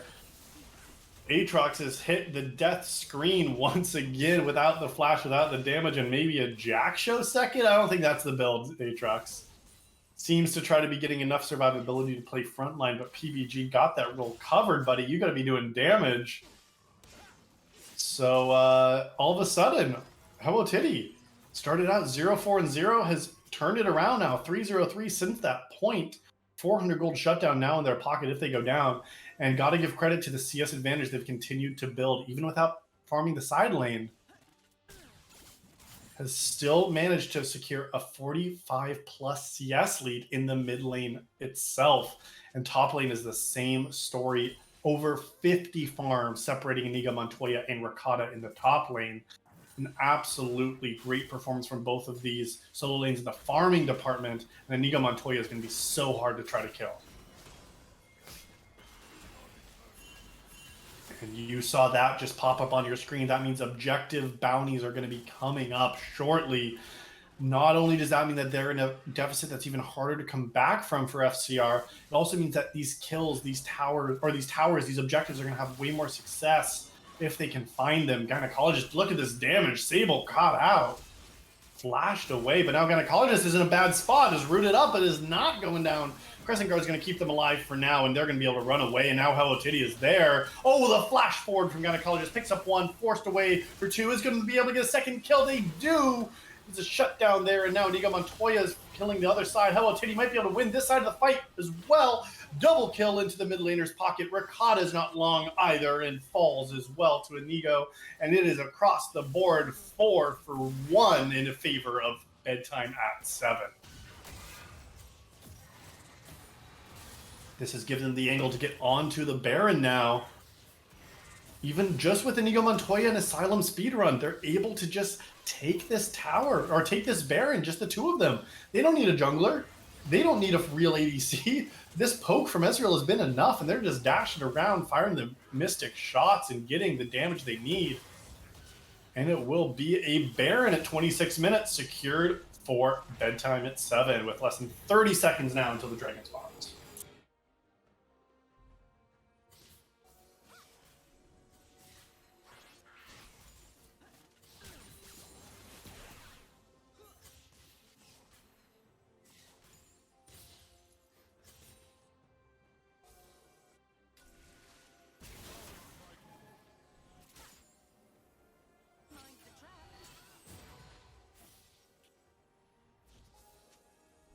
Dragon is hitting the rift now. All 10 players looking to posture around this. Teleport early from the Victor. Now is a Magi Soul Stealer getting really aggressive. Sable caught out. You can't do anything there, buddy. And now it's a 5v4. This game is getting out of control. Oh, just back right in their face. Ari is back. PBG now does pick up the dragon or the blue buff as a consolation prize. Hello Titty wanted it, but does not get it. Inigo Montoya putting the team in their backpack for this second game here.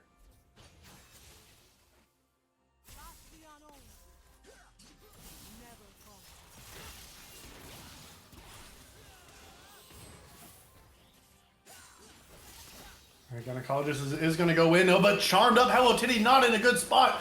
Does get the stopwatch out, but falls to Ricotta anyways. And now this fight's going to continue. Ricotta flashing forward, still with only one item, is rooted in place, is not long to stay alive. Tries to get the healing, is going to still be there. Goes back in. Ricotta's not done, but now he is. PBG looking to try to keep the fight going. Ground's Legend coming out of base, and now they're going to continue the fight. And it looked like after the dust had settled, still just a 1-for-1 in that mid lane play.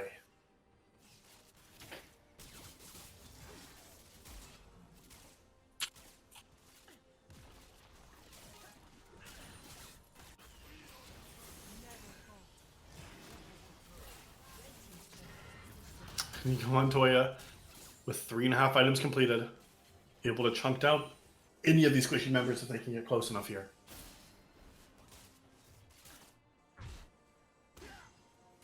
Gold lead has maintained around 10,000 advantage for Bedtime at 7. It's a grand finals match, being down 1 game at this point. Bedtime at 7 starts to need to win the next one here to get the momentum back. If you're down 0-2 in a series, your backs are against the wall. This would open up the series, open up the opportunities to be able to continue some of that momentum into the second game, and it is off the back of Inigo Montoya. As I say that, looks like they might be getting collapsed on here. 4 members now. Inigo Montoya forced to run forward, is going to get the tower at least. The rest of the team is not nearby. Inigo Montoya just running into the base. Knows that they're going to go down, but has picked up the tower and it's bought so much space for the team. Uses the Death Realm to keep them in there. Inigo Montoya trying to fight their way out. Look at the time that's being bought here in a 1v4. He's charmed, but not low enough yet. Finally falls. Shut down, awarded to Chaos.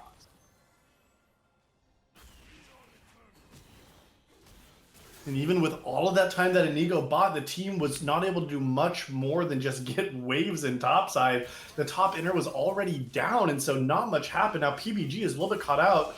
Xin Zhao's in the area. CC immunity is going to stop the knockup. Oh, it is still going to get it. Chaos now forced to run. When wind becomes lightning, once again, Chaos goes down. No summoner spells available to them. Gynecologist is not done. Dash is back in. Now the inhibitor might be going low. Ricotta on the backside. First inhibitor is going to fall.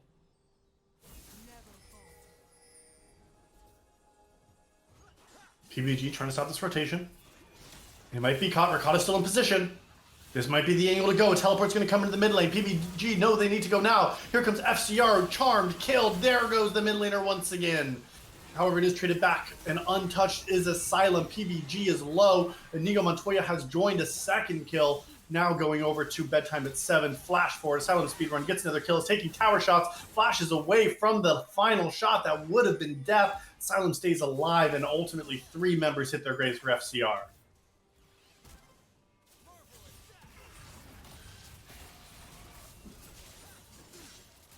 Gynecologist unrelenting, dives back in. Chaos dead once again. Comes back alive and drops back down. That's the Nexus towers.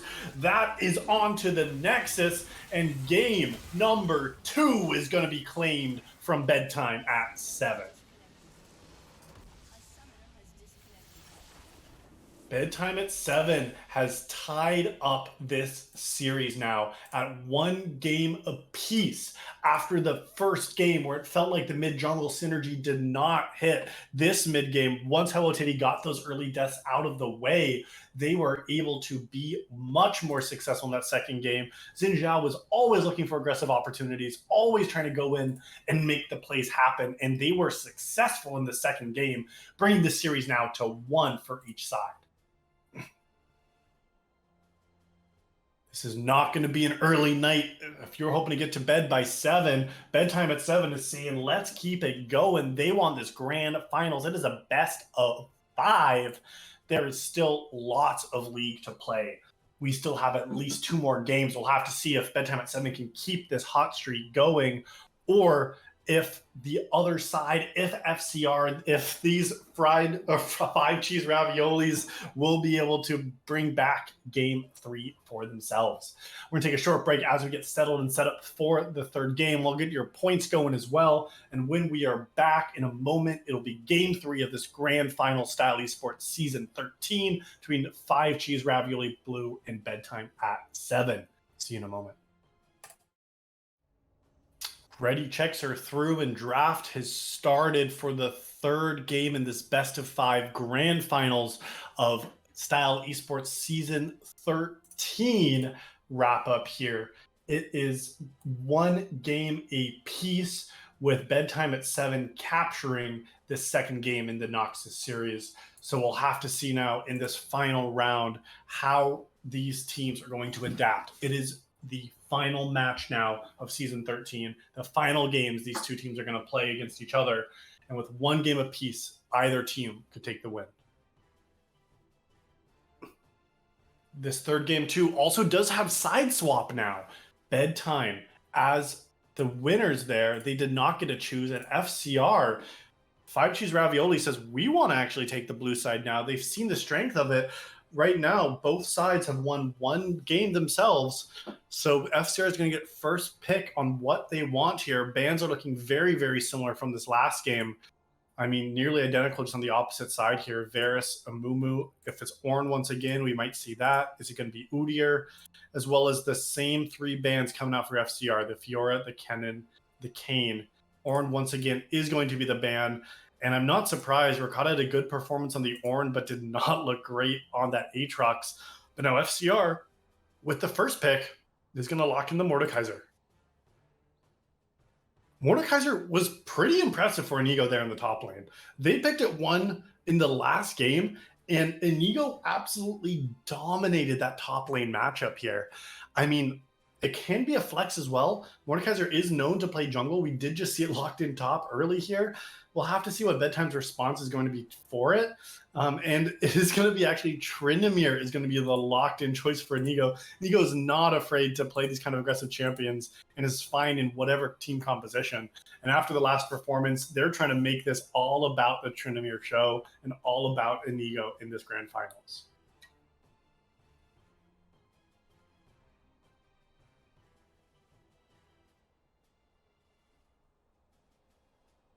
All right, going back to Karma here. Darfo had an absolutely incredible performance on the Karma in the last game. They were like 0-0-16 through most of that game. I don't remember how it ended there, but I mean, that Karma was incredible.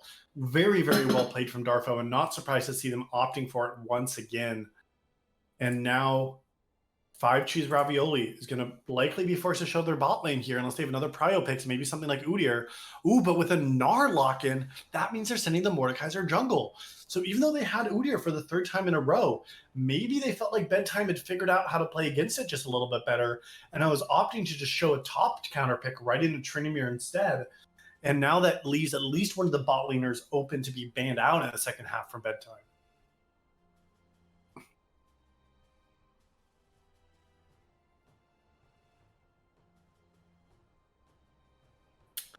Vayne is going to be the answer. Seems like an interesting pick because I think it just gives Bedtime the poke lane advantage you need. Vayne is a very, very short range, high scaling tank shred. So maybe it's just going to be comfort for this kind of player, but it seems like a very, very strong or strange pick for Chaos, especially as a blind. I mean, Vayne, they played 9 games so far in preseason, have been doing a great job on it, but I mean, this does not necessarily feel very cohesive with the composition. With 1 second left, Graves is the choice for Bedtime's jungler.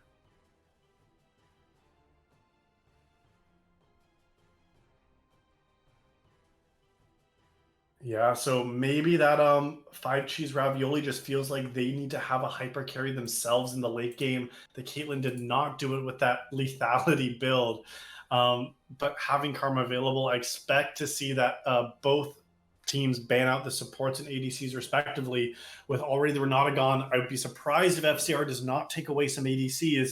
Maybe that Ezreal, maybe something like that as well. Bedtime might go back to the Lissandra ban. It's been banned every single game against Bronze Legend here. So I'll have to see if they continue with that ban or if they have maybe another idea to target some of this other pool that FCR has available still. It is going to be Lissandra. And not changing the second half bans either. FCR very consistent with Anivia and Vigar. These have been banned second half all 3 games now from FCR. I expect Bedtime just to pick an ADC. The Ezreal Karma looked great in the last game.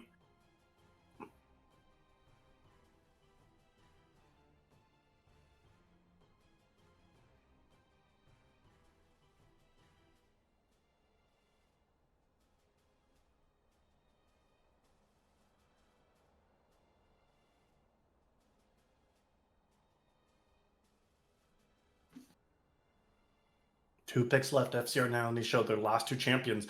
And LeBlanc is going to be the choice, and Bard the final pick for FCR. 2 champions, I mean, that we have not seen FCR play so far in this series. Pretty interesting to see that matchup. This is very, very aggressive from Bronze Legend, but is definitely something they have shown in the past here. I mean, Bronze Legend has been doing a great job in the mid lane, at least with some of this aggressiveness. Even in the 3 games in preseason, has won 2 of them with a 3 KDA overall. And Silas is that last pick here. I'm not sure how you feel about that. It's not great in the LeBlanc, especially in a matchup where we know that they're going to get poked out. I mean, like, I don't know. Maybe I'm just a little bit biased about Hello Titty, but these early games from this mid laner for Bedtime have not been looking great. And now you have kind of a feast or famine mid lane champion on the Silas being picked up into LeBlanc.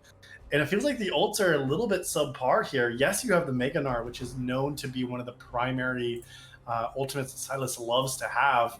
But the Vayne ultimate's not very good. LeBlanc as well. Yes, the Tempered Fate can turn some fights. And Death Realm can be valuable. But I mean, locking in someone like Vayne in a Death Realm, like I think Vayne is just going to win that, especially in the Silas. So we'll kind of have to see here what this next 3rd game is going to look like. I am forsaken. Bans now going down. I mean, it feels like Bedtime has drafted a very, very high damage, low crowd control team. Graves only has a smoke screen. Ezreal, 0 CC. Tryndamere, only a slow. Silas has a little bit of one, and Karma does have a root. But if you look at these 5 champions, the amount of crowd control that they have is very, very, very minimal. So, I mean, we'll have to see if FCR can navigate around these fights with LeBlanc and Vayne and these tricky champions who are just going to move around. I mean, it might be really hard for Bedtime to actually lock down any of these scalers later on into the fight. And having squishy people who don't have very much CC could be detrimental in this 3rd game.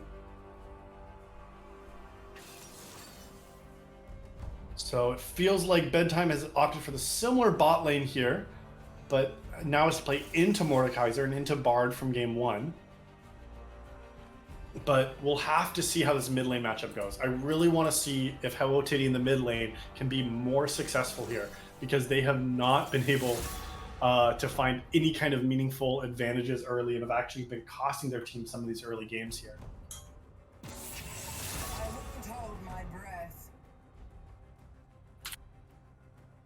Your commands Card does have an opportunity to roam again.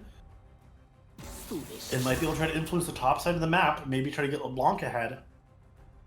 Tempered Fate did have some success in the first game when Bedtime played it. But now with both these teams at 1 game each, and still up to 3 more to go, this best of 5 is still shaping up to be a crazy series. As the final champions are getting locked in, we are going to head to a short spectator delay. In just about 5 minutes, both of these teams are going to be hitting the rift. Let's get a prediction going. Who is going to win this third game between Bedtime at 7 and 5 Cheese Ravioli-Blue? Let me know while we're on that break. We'll get that going here, and then when we are back, it is going to be the third game. I'll leave up our draft roll scene so you can take a look at those different champions here as we are about to hit the rift. See you on the other side. We are getting onto the rift for the third game between 5 Cheese Ravioli-Blue and Bedtime at 7. The series is all tied up in this grand final matchup between these two teams. Both teams hitting the rift now for this third game. We'll have to see which of these teams after this one is going to take an advantage and a lead in the series. Already some early trading.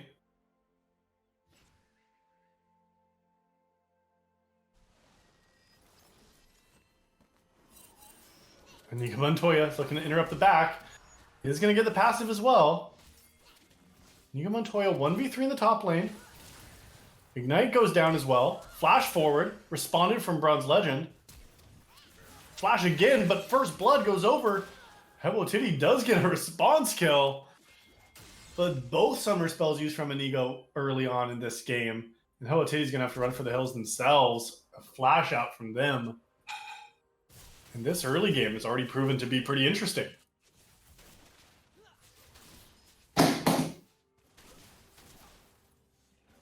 All right, both junglers starting opposite sides for this game. PBG, because of that late invade and that shenanigans, PBG was forced to start top here. Bronze Legend, because they died, were able to actually use their gold and get a boots buy early. Inigo Montoya. Just getting some poke down.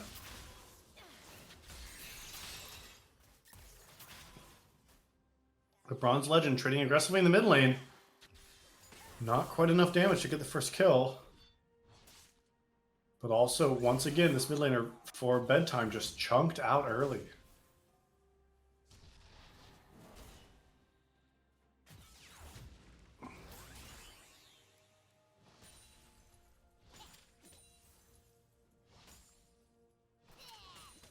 PBG doing a little bit of a strange path here. Opted to get the level 3 early, but then went back for the Wolves.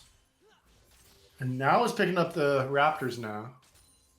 Asylum and Darfo were not able to find the same success they did at the very beginning of the last game. I want to see them playing aggressively into this Vayne. Vayne is short range and does not have the same poke and aggressiveness that Darfo and Asylum can dish out in the mid lane. And Nico posturing like they're going to go for the dive. Without an ignite, might not have the kill pressure. But happy just to shove in this wave time and time again and keep her caught under tower.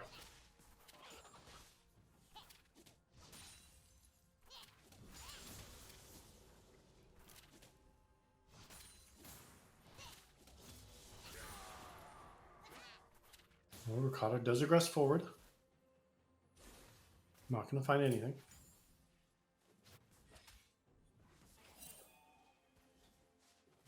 And the bot lane from FCR does move to help Mordekaiser to secure the bot side Herald. Bronze Legend is going to land the chains. The bot lane they're going to look to go. Darfo's going to need a flash. Does flash out to save their life. And Hebo Titty also low in the mid lane.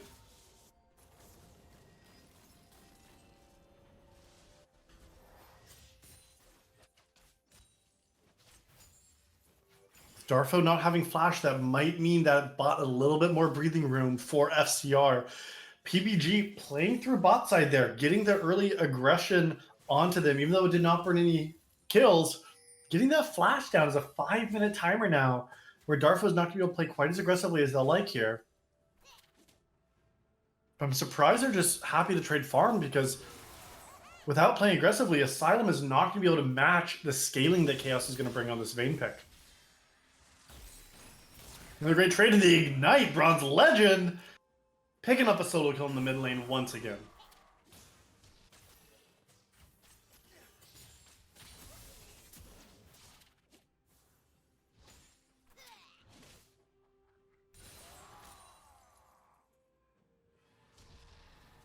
Nigo's looking to play aggressively, but PBG gets spotted on a ward.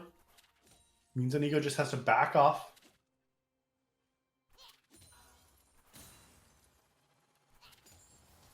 He might not want to. There's enough vision, so Nigo knows that they're safe. Without Mega Gnar available, this jumping in could be really scary. I'm surprised Nigo didn't go for it. Dodges the boulder too.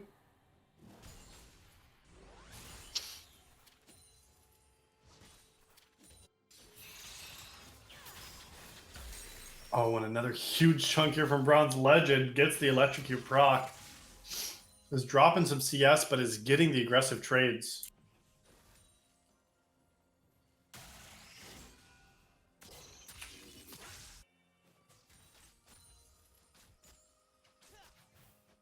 A little bit of a slower game.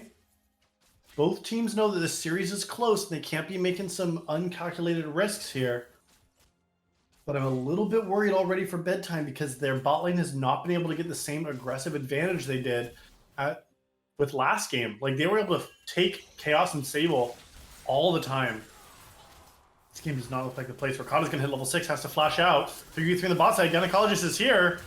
Flash from PBG as well. Both of them take the portal, and they're not going to be able to have anything extended. Everyone stays alive after a couple flashes burned. Oh, Hello Titty does dodge. Flashed away now. Gynecologist is going to catch the wave, but Bronze Legend is not deterred.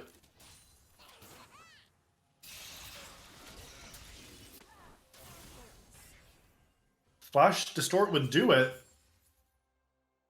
but it is just going to let Silas reset. Now Sable playing aggressively. Flash from Speedrun. Chase is going to continue. Exhaust used.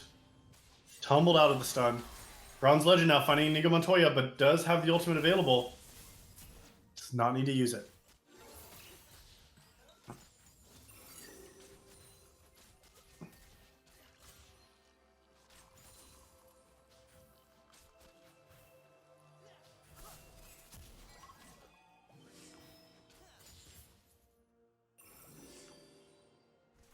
FiveG's Ravioli happy to just farm this up here. Inigo Montoya's aggression has not been able to net them anything in this game so far.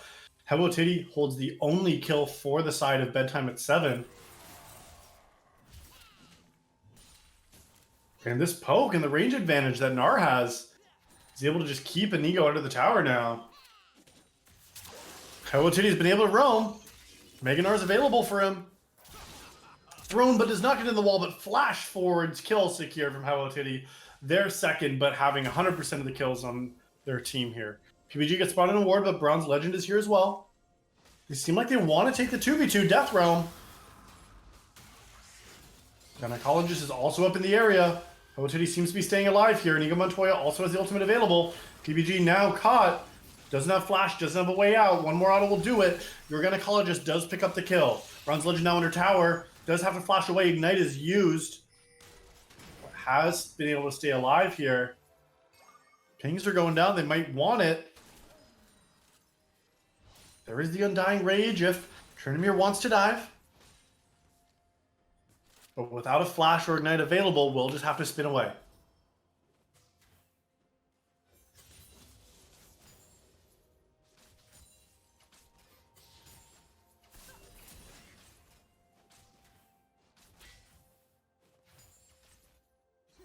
There is a little bit of a gold advantage that's been created from Bedtime at 7 here, but it's not meaning a whole lot for them. Because you still have the scaling. Chaos is fine just to scale here with Ezreal in the bot lane. And even though the farm is like nearly identical, Asylum Speedrun is actually losing by staying even because of how strong this Vayne can be later on into the game.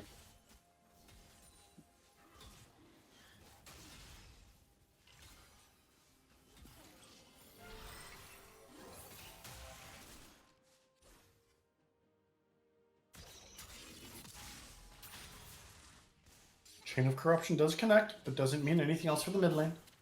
Inigo Montoya gets the solo plate, now he's getting auto-attacked. The Rokata does not have enough damage yet in their build to have any meaningful poke stick. With the dragon being taken, Inigo knows he's fine to... Oh my goodness. Darfo not in the right spot, but the feet get him out of there without needing to burn the flash. I felt like an FCR was not ready for that.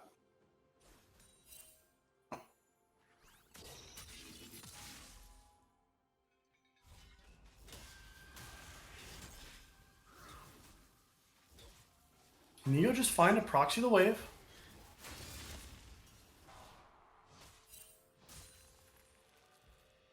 Picks up a little bit of a lead here in the top lane. But Rokata might be wanting this. Yes, you're low, but the ultimate is still available. Inigo Montoya spins away, see if he can bait it out.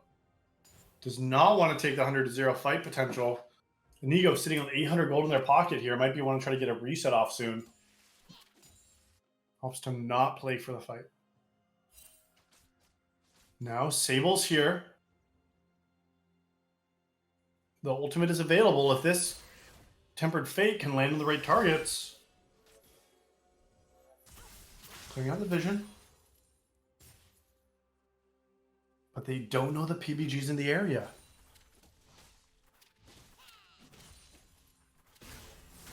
Now here they go. Pull back is not going to land, but stun into the tower. Asylum Speedrun, no way out. Even with the exhaust, will fall to chaos.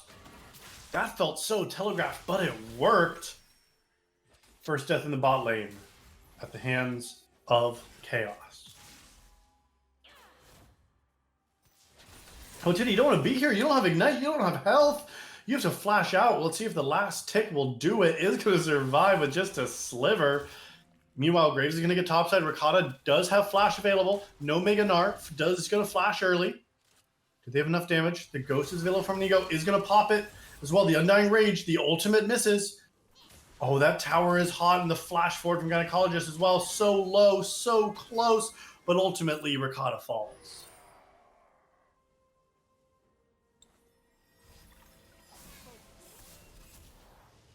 Sable is going to get interrupted here by Darfo.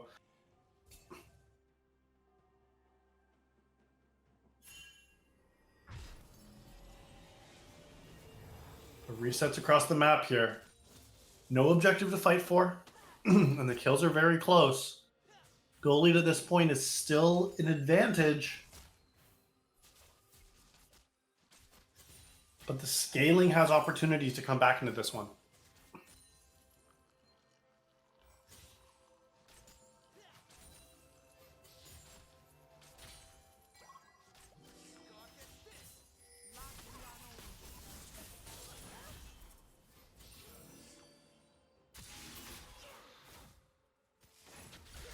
Mid lane some more trading. Hello Titty not able to find the CS advantage that they had in these previous games. However, your gynecologist finding both of the kills on these ganks, they've been able to already get an objective bounty available. PVG down the top side is not spotted. Inigo Montoya wants to play aggressively, does have a spin away. Herald's going to be dropped before it expires. Another couple plates in the gynecologist's pocket. Oh. The distortion is going to just get them out to safety. Rokata might be looking for something. Undying Rage is not available quite yet. Inigo Montoya might have to try to fight their way out. Does still have flash available, and that Undying Rage is just about to tick off cooldown. No major items completed. Next dragon's in a minute. Turret plates have just fallen now. And all towers on the map are still standing.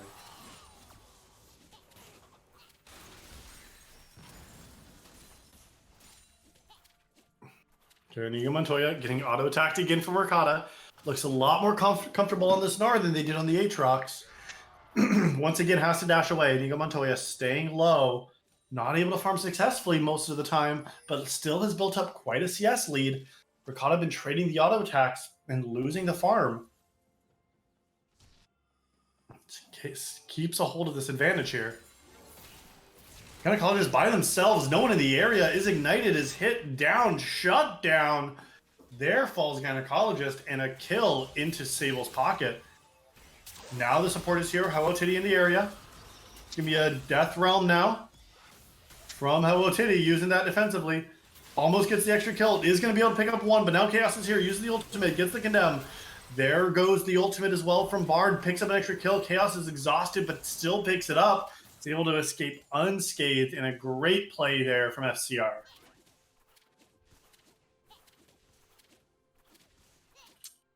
Tempered Fate stopped the continuation from Asylum and Darfo trying to support that fight.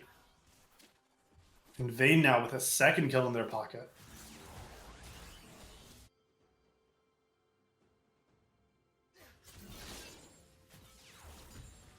Kado just wave clearing, maybe trying to get this tower.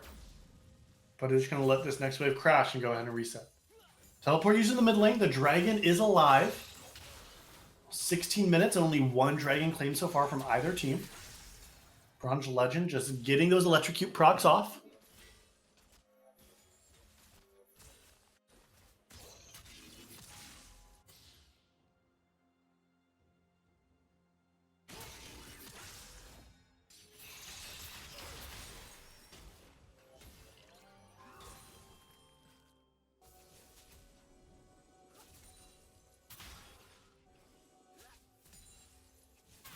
Dragon's still alive, and it is going to be FCR that starts it up. Rift Herald is going to be dropped in the mid lane trying to get a tower, but a teleport? What is that, Ricotta? That is not your summoner spell. They thought that maybe Inigo was in trouble. So runs away, but Ricotta was just standing there. Here comes teamfight, Inigo coming down for it. The Condemned does not connect. True Shot Barrage misses. Bronze Legend trying to get one, but just distorts back to safety.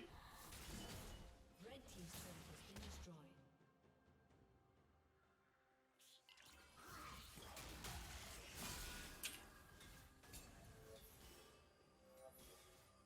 Ultimately, the second dragon now in 5 Cheese Ravioli's pocket.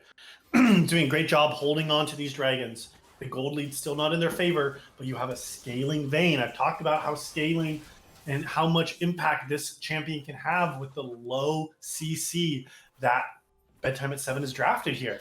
So with 3 kills to their name, an item and a half completed, and a 0-2 Ezreal on the opposite side, I think if you are 5 Cheese Ravioli, you're pretty happy with where this game is at so far. Less than 500 gold separating these two teams.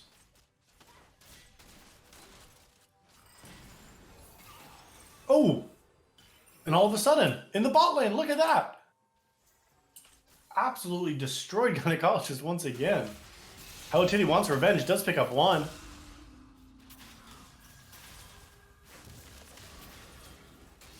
Wow, PBG just absolutely destroying Hello Titty in this one. A third death now for them in the mid lane, and this Mordekaiser in this series has just been popping off.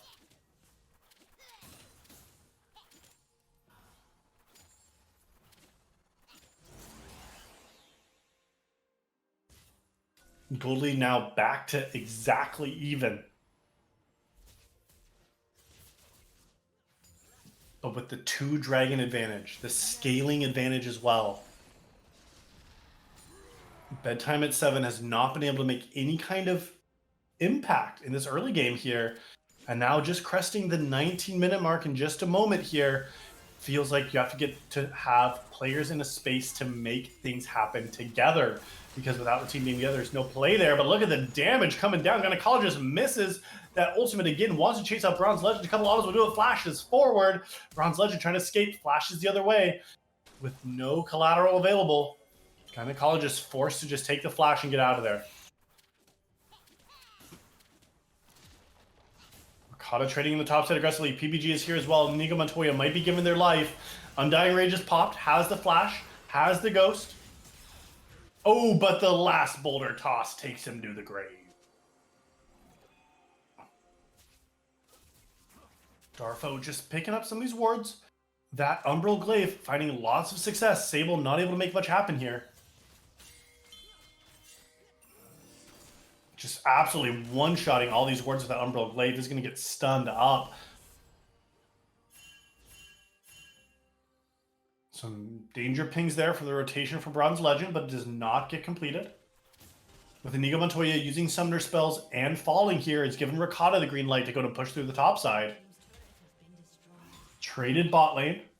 But Ricotta just free hitting top is going to be gnarring out here. Might not be able to get the tower, but huge damage. Yes, it's still down 20 farm, but has been able to trade very successfully topside. Not something we saw from this player in the last game. Chaos just happy to farm up here. Silent Speedrun and Darfo not able to find the success that they have in these last few games.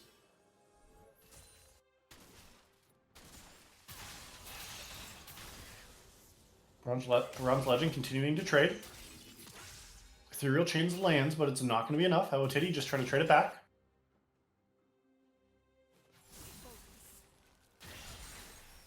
And next Dragon's going to hit the Rift in 40 seconds with the first two that have been claimed for FCR.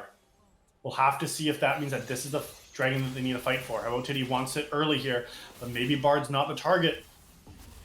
There's the Death Realm onto Hello Titty. PBG is trying to go over the wall, but can't get it. Team is not there. 1v3. Hello Titty falls, the fourth death for this player, and this just looks like the other games back-to-back again. Gynecologist trying to get some damage down. The poke will not be landing. Inigo Montoya, meanwhile, trading topside. Bronze Legend is behind. This is the Ethereal Chains and just distorts back to safety. Oh, but now Gynecologist is caught even with the exhaust. Does not matter. Chaos, exhausted, tumbles forward, is flashing out of the Tempered Fate. Bronze Legend getting the damage, and now this is going to be the third dragon for FCR. This is going to put them on soul point if they can claim it. Inigo Montoya wants to push forward. Medical Journey gets them out to safety. Bronze Legend is going to miss the Ethereal Chains. Here comes the teleport. Inigo Montoya wants to look in here. But PBG just has a smite. Inigo Montoya can't do anything. Undying Rage is going to be popped, and now Hello City wants it. Is going to use the Death Realm on Chaos, but that's not who you want to be in the Death Realm with. Chaos is going to be able to win this 1v1 just fine. Sable goes even further now. Even though it does not connect, you need to have your team running for the hills. The Chains also miss. Flash forward from Sable. Last couple autos will do it. Heals keeping them alive. There's the Condemn. Will they have enough damage? There's the huge smoke screen followed by the collateral damage to pick up a kill. Bard falls, and now Gynecologist is looking to continue. Bronze Legend still sitting in the bush, might be able to pick up another. But the third dragon is claimed, only costing the lives of one. Inigo Montoya in trouble. No health, no ultimate, no play for them. This is not the player you saw in the second game. FCR taking control of this third game in this best of 5.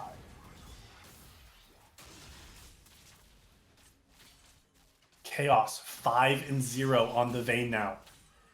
550 gold bounty over their head. This player is just going to hit a second item now.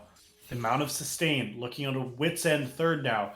Double lifesteal, has the attack speed, has the on hit, has the true damage, and there's no CC to stop them. Chaos is going to become a monster in these mid-game team fights. Oh, Ricotta's looking to go so deep. Flash forward, stuns one. Asylum not in the right spot. The shield is going to keep them alive for a moment, but Bronze Legend takes them out. Gynecologist next to go down. The Tempered Fate stops the tower, and the chase continues. PBG getting one more, and Inigo Montoya tries to make it happen. Hello Titty, the 4-man ultimate. Will it be enough damage? Inigo Montoya hitting the closest person they can. Hello Titty leaves. PBG, one auto does go down, a second kill, but Chaos is untouched, and Inigo Montoya does have the ultimate, but it's a crit and takes them down without getting the ultimate off.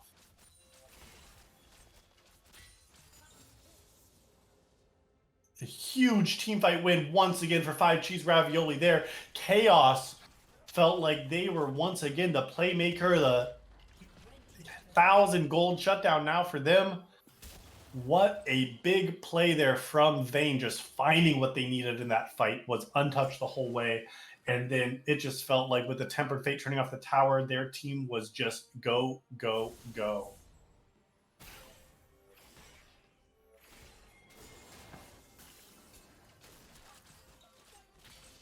Chaos is not afraid. But Gynecologist does claim it. Run into Darfa now. Sable doesn't have flash available. Magical journeyed right into the death. The teleport comes in. Their team is desynced. Ricotta doesn't have Mega. Now they're going to try to chase out Ricotta. 2 minutes till the Dragon, but the Baron is available. Ricotta, you're on the wrong side of the map, buddy. 5 members to 3. The resets are going to be coming through. No, but they are going to push bottom. This might be the green light for Bedtime at 7 to take the Baron. And a big throw and overstay from 5 Cheese Ravioli in this mid-game of Game 3.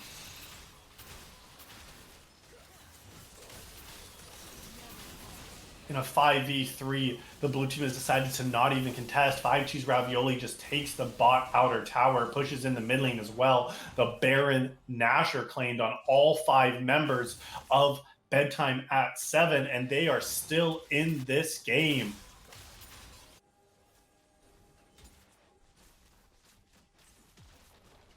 Inner tower is going to be going down as well. So that's 2 towers traded for the Baron. But they did lose 2 people. But it's a fine consolation prize if they can still get out unscathed. Inigo Montoya might want to stop that from happening. But in a 1v3, that's not where you want to be.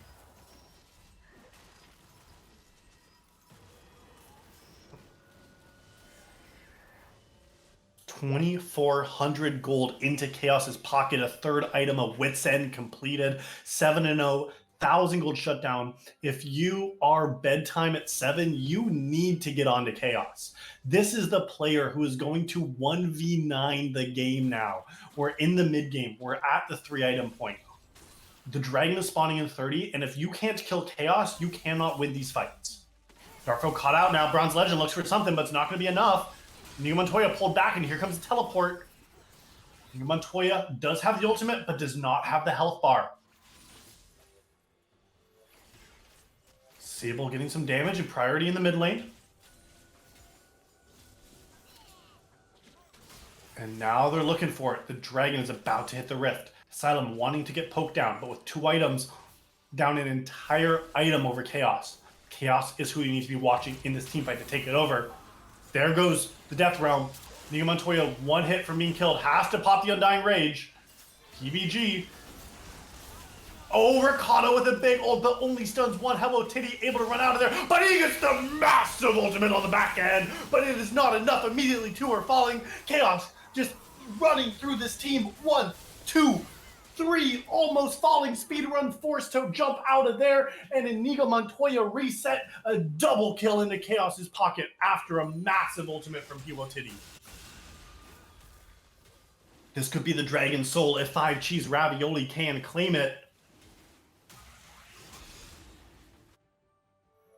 And the fight looked like it could have been okay, but the key member of Chaos was untouched once again. This player is winning the game single-handedly here for 5 Cheese Ravioli in this 3rd game. And in a best-of-5 series, when it's 1-1, this player is showing up in this series. There's the Dragon Soul in their pocket, and now with an Ocean Soul, it is so much harder to get through these players. Like, look at there is the only level of any kind of healing reduction available is the Oblivion Orb in Karma's inventory.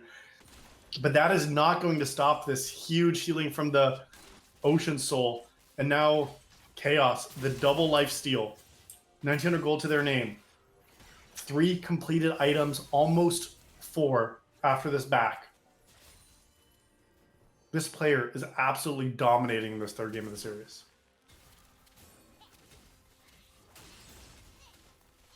Even though Ricotta didn't land the ult that they wanted, didn't really matter. 5 minutes down till Elder. There's still an angle. If Bedtime at 7 can get the Elder Dragon, there's a way for them into this game. The gold deficit is not massive, but what is the scaling difference. Trymir has not been able to get onto the right targets. and does not have a QSS or any way out of the Death Realm. Gynecology is now getting onto Bronze Legend, but now Ricotta has jumped over to join the fray.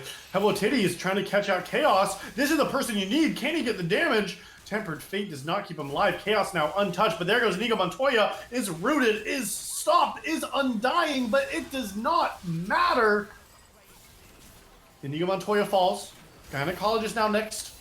Chaos still is low, but has the Ocean Regeneration. Flash forward from Sable, does get this stun, does get the kill. Helotitty in the bot lane. Big two-man stun. Bronze Legend forced to escape. Ricotta now all by themselves. No support coming from the other members. It is now a 3v1 down here. Ricotta just trying to fight it out. The team has left him for dead. They are pushing mid. They are going for the inner. They are going to go for the inhibitor. And now the three members that are still alive for Bedtime at 7 need to reset and get back and try to hold their base, because Chaos is just shredding it down. Silent Speedrun has got back. Helotitty on the other side. A couple more autos will finish the inhibitor, and it will fall.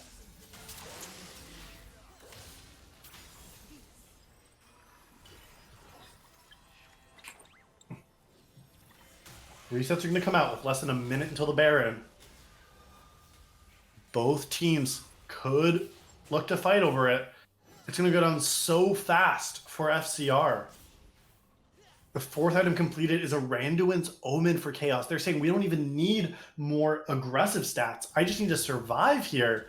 Into the Graves, into the Trinamir, into the Ezreal. So a great pickup from Chaos with the Omen. And now that character just became that much harder to try to get through. And with only 2 items completed for Inigo Montoya, there is no way that they're going to be able to kill Chaos, and Chaos can just run through this fight. Darfo might be caught already, forced to flash away. Condemn will get them to safety, but now Sable over the wall. Silent Speedrun not able to get any poke down yet. A couple of Mystic shots are going to land, but the Baron has spawned.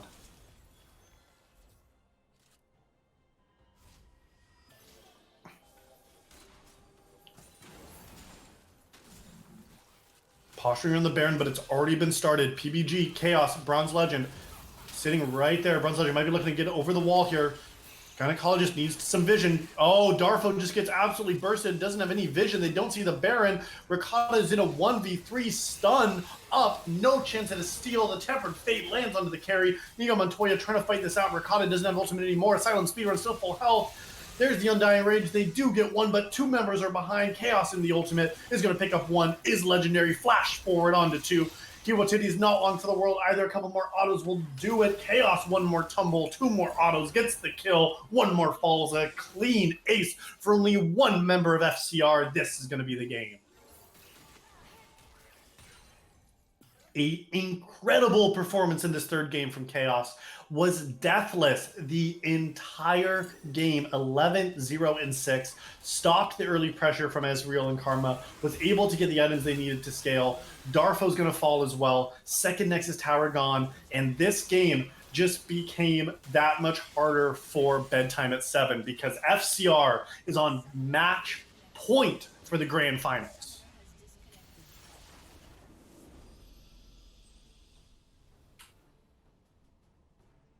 It is now 2-1 in favor of FCR, and 5 Cheese Ravioli-Blue is 1 game away from being able to take their grand final championship in the Style Esports Season 13 Cup. So, with 1 game left,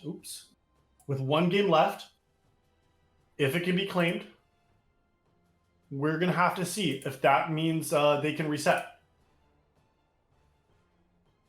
They're going to need to do something here. And as we get set for third game, let's take a look and see what is going to happen. Let's make sure we get those channel points awarded to you all as well for 5 Cheese Ravioli-Blue taking that second game. And in just a moment, we're going to get set and settled for game 4 of the grand final Style Esports Season 13 between 5 Cheese Ravioli-Blue and Bedtime at 7. We'll see you in a moment. All right, we are in a pick ban of game number 4. between Bedtime at 7 and FCR. We're getting ever closer to the 7 o'clock bedtime here, but Bedtime has to keep it going in this fourth game. They are down now after 5 Cheese Ravioli picked up that third game win, and we'll have to see if any changes are being made. So far, nothing in the pick ban. Very consistent. I expect to see Orin ban once again. Kennen and Fiora, 2 bans that they've been targeting toward Inigo. And all 6 first half bans looking exactly the same so far in the series. And now Mordekaiser, for the 3rd game in a row, has been the B1 priority in this series. Last game it was claimed from FCR, and the jungler PBG took it and had success. And we're probably putting that back in Inigo's pocket because Inigo on the Trinimir was not able to be successful. So we'll have to see how 5 Cheese Ravioli responds to this, and it is going to be a Lilia locked in for 5 Cheese Ravioli.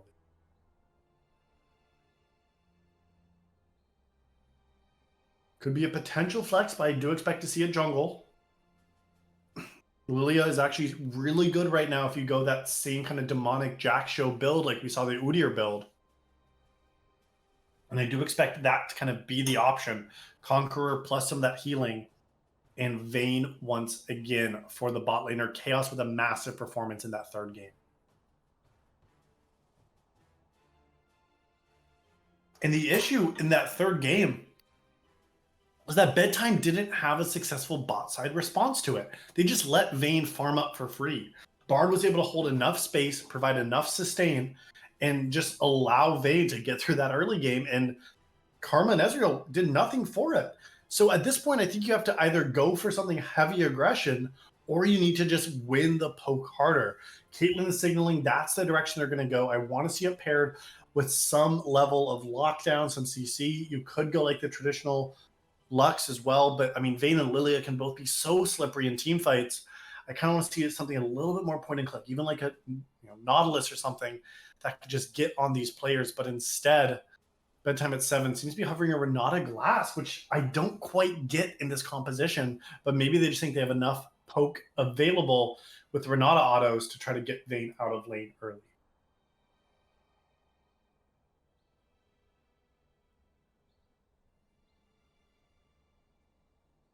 One more pick from FCR in this first half of bans. And Seraphine is going to be the choice now. Seraphine, the first time we've seen Seraphine in this series.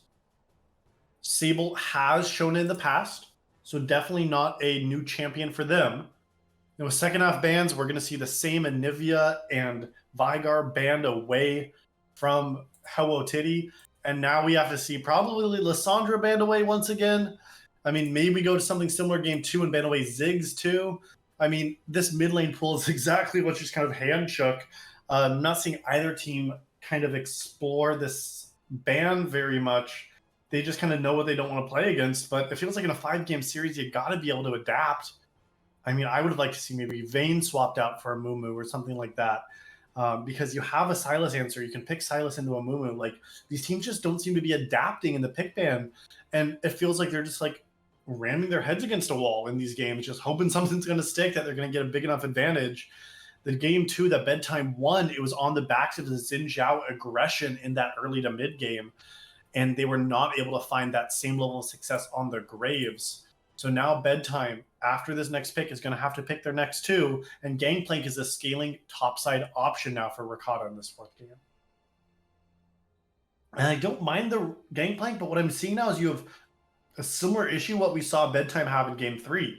There's not a lot of CC built in. Seraphine at least has some more here. Gangplank, high damage, low CC. Lilia, high damage, you have sleep, but that's your only CC. You have a little bit of a slow. Vayne just has condemn. So, like, if you can be mobile enough in these fights and you can kind of survive, you can't get locked down very well from VCR and FCR. And it is going to be a Vi as the jungle pick now for Bedtime. And that's some of that lockdown, that single target. I mentioned Nautilus, but I think Vi is that in button, that engage, that go, that press around Vayne and let the team pile on and do the work. So I do like the Vi pickup here. And the last pick is Cassiopeia. So Bedtime, game one, Hello Titty did not have a very good Cassiopeia game. I think they had 11 deaths in that last game that we watched. So we need to see this Cassiopeia have more success now in this fourth game because it is do or die in these grand finals. First place on the line for the cup here. This could be anyone's game. This could be Noxus Cup finals. $150 on the board for first place. Only half of that for second. And Ari with the last lock-in. These players are going to comfort. They're going to familiarity. They're going to what works. And we'll have to see if FCR can close out this series or if we're going to get a game 5.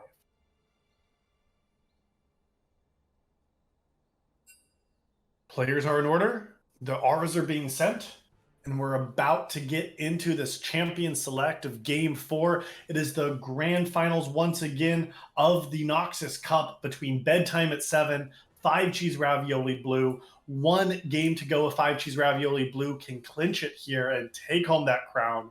Or if the side of Bedtime at 7 will be able to stay up past their bedtime and take us to a game 5. Let's get the polls going as these teams are about to lock in for the Rift, and we will see who will win game 4. Is it going to be game 5, or is it going to be end of the series right here? Thank you for your patience and hanging out while we got set up for game number 4 of the Style Esports Noxus Grand Finals between 5 Cheese Ravioli-Blue and Bedtime at 7. Once again, my name is Llama, and I've been holding down the play-by-play as well as the color casting for this Best of 5 series. It is the last series of Season 13 and the first series of 2023. I am happy you are here joining me along for this banger. Hopefully got your channel points in, ready to vote on who's going to win it. Is this series going to be over here with FCR taking the crown, or will Bedtime at 7 push their bedtime a wee bit later and push us to a game 5? Both teams starting out pretty safe, pretty standard here, but we'll have to see what that means for the early game.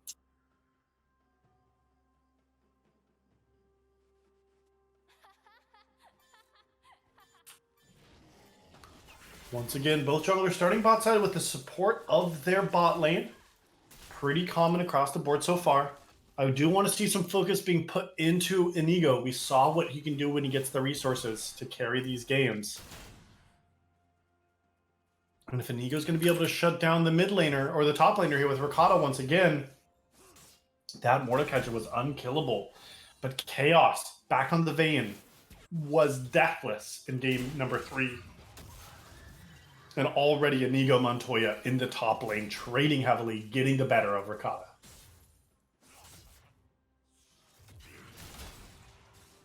Level 2 comes out in 1 minion. There might be another aggressive trade. There's the level 2.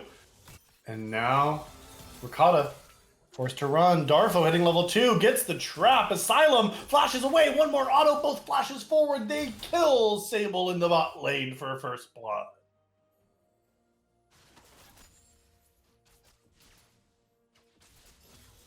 This is that early aggression from Asylum and Darfo that was missing in the last game when they played into the Vayne. And even though it was not the Vayne who died, they were able to get Sable and force Chaos into a matchup where they're forced to just farm back at tower and try not to get poked out even more.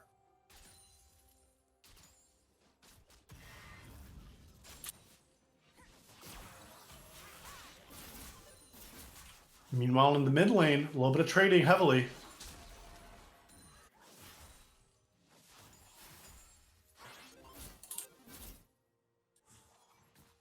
And a full clear looks like to be done from both of these junglers. They will both be pathing to the top Scuttle Crab. And Sable, on this reset from Chaos, found a window into mid to try to get on Hello Titty. We'll just back away. It looks like there's no play to be had. Lilia opts to just reset early and play for the bot Scuttle. I would have preferred it. So with Lilia, you can actually do a full rotation if you can play the top Scuttle and get tier 2 boots actually on your first buy if you don't buy a health potion And PBG did not need that here, so could have optimized that a little bit better. Gynecologist now first to the top side. Flash is down from Ricotta, but no play is going to be had. Howotiti able to trade it successfully mid. With this wave coming in, this puts Ricotta in a terrible spot. But Bronze Legend forced to flash away. Now Ricotta is trapped, no flash, but not going to be able to get a kill.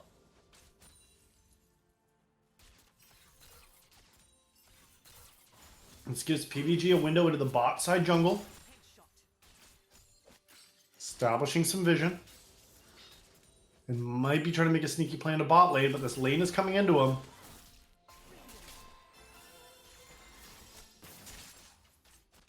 But PBG is going to look to deny the second camp because Gynecologist has stayed on the map for too long.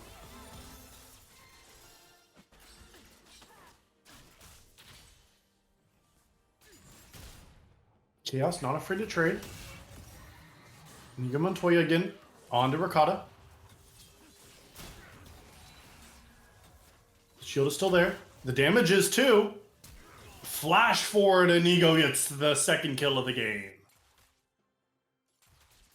Inigo has shown some mastery on this Mordekaiser champion. It has been prioritized in the last 3 games between these two teams, and Inigo Montoya is saying why he should be the Mordekaiser player in this matchup.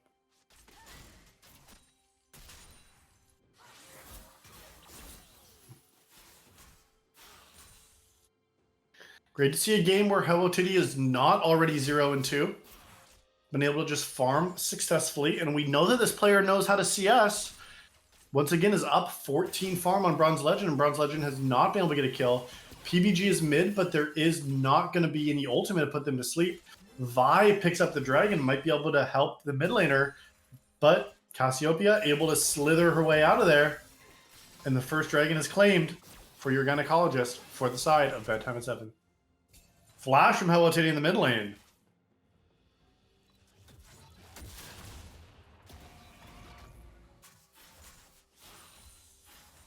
Might mean there's an angle once the flash, once the level 6 comes up from the junglers. With Bronze Legend out of health, is forced to back away. Top lane once again, Inigo Montoya absolutely slamming this 1v1. This is the advantage we expected to see from Bedtime at 7. They're great at getting these early game advantages in the CS lead. 10 in the ADC, 20 in the mid, 20 in the top lane. They're up so much gold even with just 2 kills. We're already seeing 1,500 gold separating these two teams because of the farm differences across the board in every one of these lanes. But you can't discount the scaling. Gangplank, massive scaling. Vayne, Chaos played amazing the last game when they got 3 or 4 items. And even Lilia also has these scaling options. So we'll have to see here. An early game advantage is not enough to win this game if you're Bedtime at 7. His 5 cheese Ravioli-Blue still has an opportunity to scale into the mid game successfully and find team fights at later dragons. Inigo Montoya is unrelenting. Just heals up from that shield health. I want to see where Vi can make plays happen once they hit level 6. Good damage on a Chaos, but not going to mean much.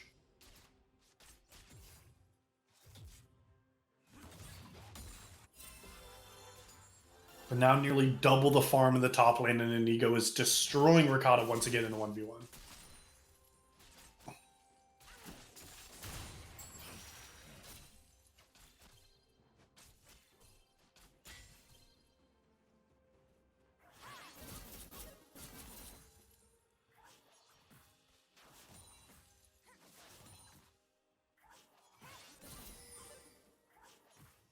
Not a whole lot of action so far in the early game.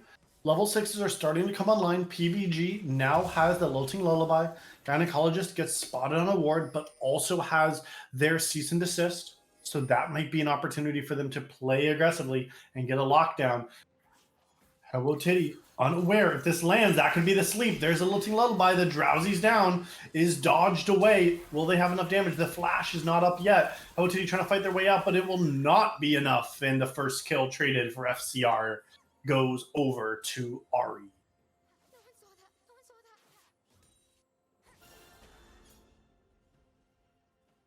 So great pickup, great patience. Landing the slow was great, but now Gynecologists set up a play for themselves. Darfo's already here, and that Lilia is not long for the world, just like Bambi is shot down from Renata, picks up the assist, and now they're onto the Herald.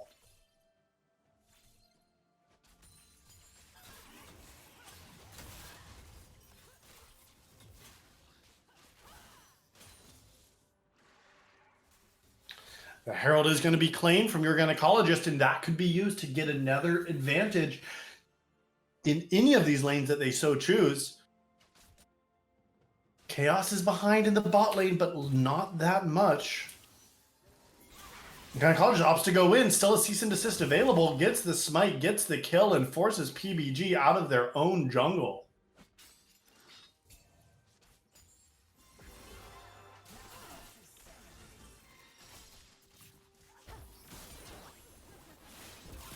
Oh, there goes the ultimate from Ari, trying to get a little of the Spirit Rush, but it was not enough damage. Oh, the last one, and the charm misses. Hello Titty does survive.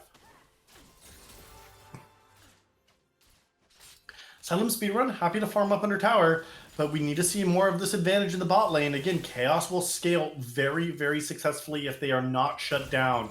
And so few resources have been opted into that bot lane play. Now we see PBG first to bot side, and Gynecologist is opting to farm. If PBG is able to get another sleep here with a Lilting Lullaby coming up in just a couple of seconds, that could spell disaster for the bot lane of this Bedtime at 7.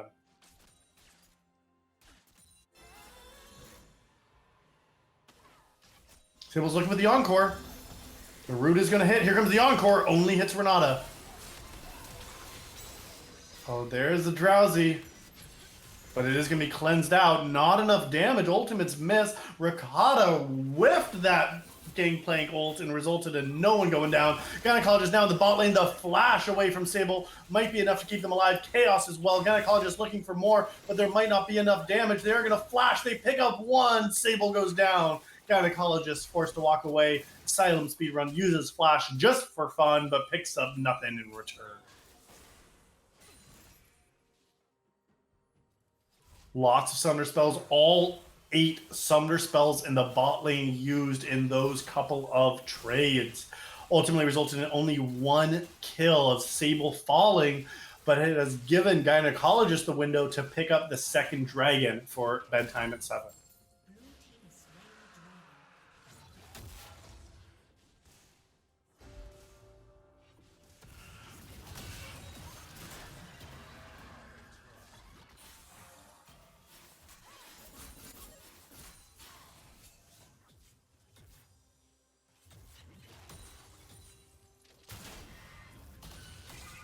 Niga Montoya unrelenting on the top side. Oh, Ricotta's forced under tower, but has a flash, but it does not mean anything. Niga Montoya, the second solo kill in this game.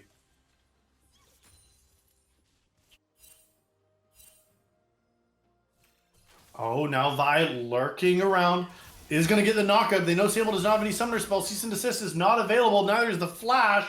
But here comes the ace in the hole and takes Sable back to base.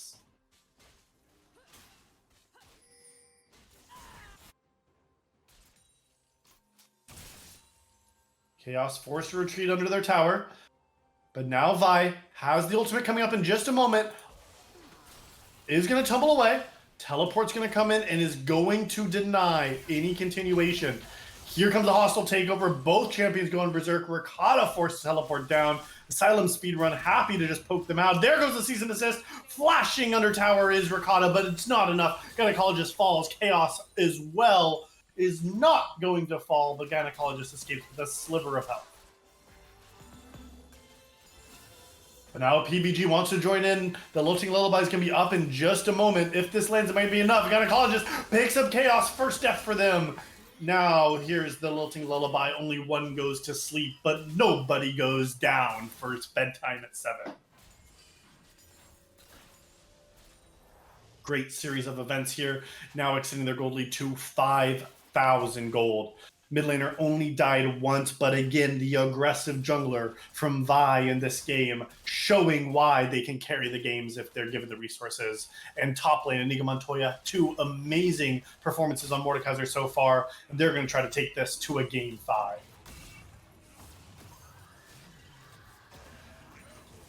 Inigo Montoya unrelenting in this top side onto Ricotta. Ricotta, buddy, you are like Swiss cheese. There's holes all over you and zeros across the board. The tower plates fall, and so does Ricotta for the 4th time in this 4th game.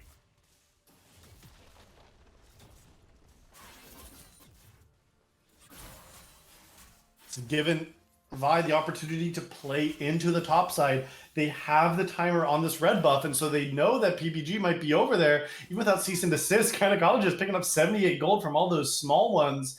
And now Gynecologist might be looking to stick around here. Cassiopeia is on the way too. No Lilting Lullaby available. Charm is going to land on Cassiopeia. Ace in the Hole is going to land for some extra damage. PPG now is going to be the one in trouble. Stopwatch is used. Ricotta is here but does not have the damage.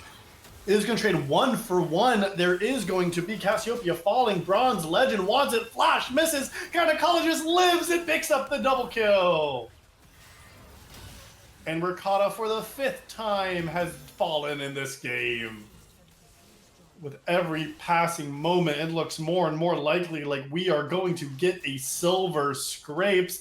This team, Bedtime at 7, showing up when it matters most. Now with a 9,000 gold lead at 15 minutes. It's an amazing lead for their side.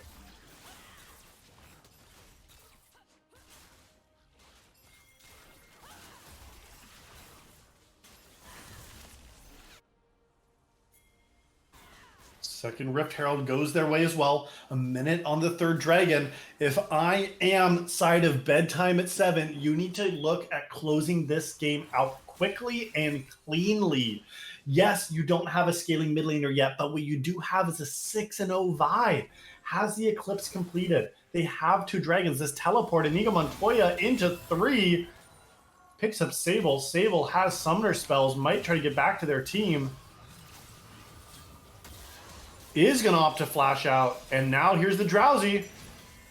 Cleanse from a silent speedrun, and Inigo Montoya is still untouched, unkilled. Can't say the same for Ricotta. Ricotta falls. Inigo Montoya pushing forward is going to get charmed up. Has the Jack Show, has the Rylai's, but might not be enough. The shield will heal them back, but he does fall a shutdown now. Flash from Asylum speedrun, but doesn't get the last auto attack. Bronze Legend tries to get the kill, and it is not going to be enough in the bailout to keep him alive. Asylum speedrun falls, as does Bronze Legend in that fight. This is the complete opposite of what I just said. I said play around dragons, play clean, play fast, make it happen, get the towers, get the objectives, get the soul points. But instead, Inigo Montoya just teleported into 3 people in the mid lane now. Gynecologist dropping. Sable down again themselves. Their 4th death. Gynecologist is unrelenting, sitting on 4,000 gold in their inventory. This guy is legendary in this 4th game.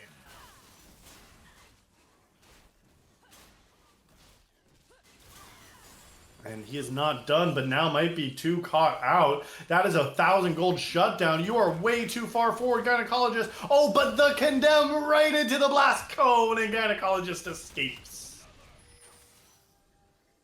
Dude, you have 4,000 gold. Get out of here. Gynecologist is sitting on literally 4,200 gold, and they are still trying to fight. Go reset, spend your gold. You don't need to keep fighting like this. Is going to go in. Chaos wants to fall, but flashes away. Gynecologist with all of the health, all of the damage, all of the gold, and none of the kills. Imagine if Vi had an extra 4,000 gold spent there. That would be really easy to kill Chaos.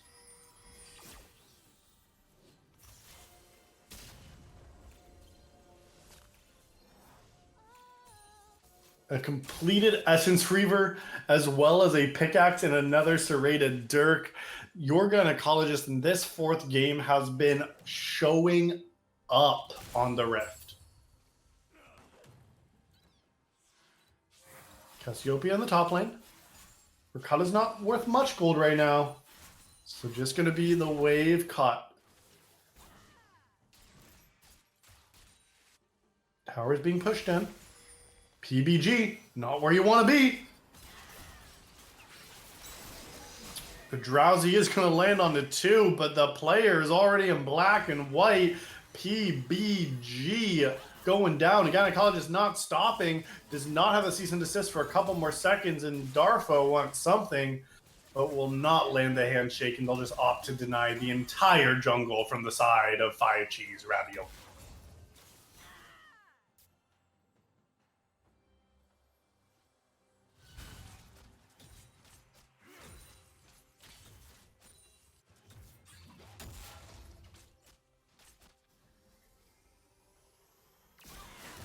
Oh, what a charm from Bronze Legend. Under tower, rooted up. Vi almost falls and gives 1,000 gold, but does escape with their life. PBG now does not have much, but they will have Cassio. Cassio forced to flash out. And no one's worse for wear. Vi now in the top lane. Objective bounty claimed from Mercada. Oh, the damage coming out. The cease and desist secures the kill and throws Gangplank overboard for the 7th time.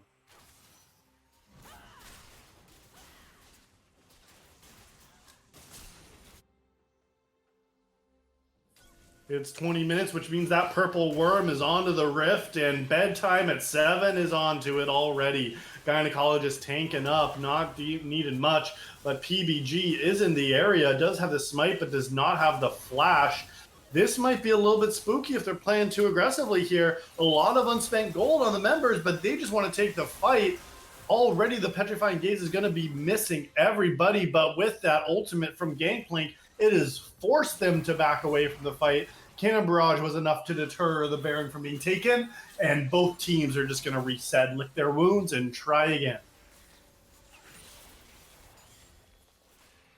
This is not quite as clean of a game as we wanted to see, especially after that massive early game lead. The gold lead has not continued from that 9,000 point it was at 15 minutes.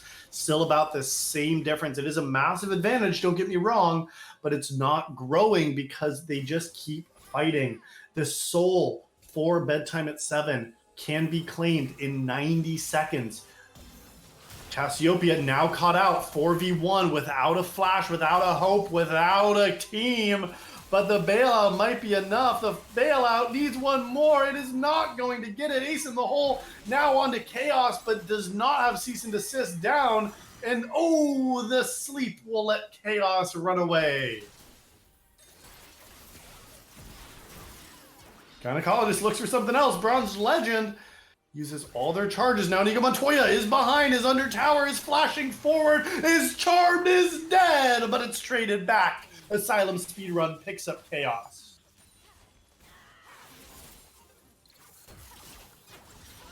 Another charm, but it's going to be interrupted. Darfo flashing forward. Gynecologist with so much damage, a double kill. Legendary 11 kills for Vi in this 4th game.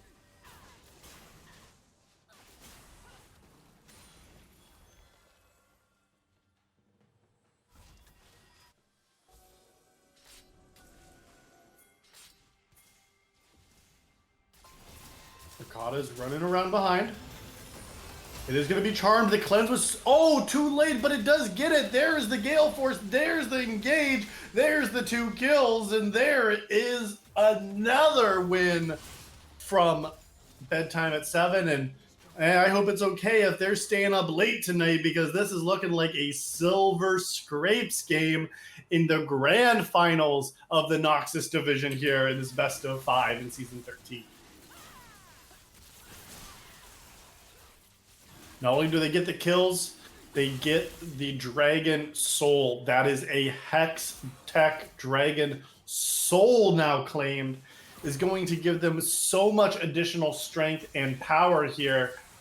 And oh my, you're already seeing the impact that this has with that extra damage. That's giving all of these range characters an extra 39% decaying over 2 seconds damage. Oh, for a slow of like 50%, as well as decaying damage. And it's just, I mean, amazing to see the extra slow, the damage, the burst. It's like that static shiv kind of ability.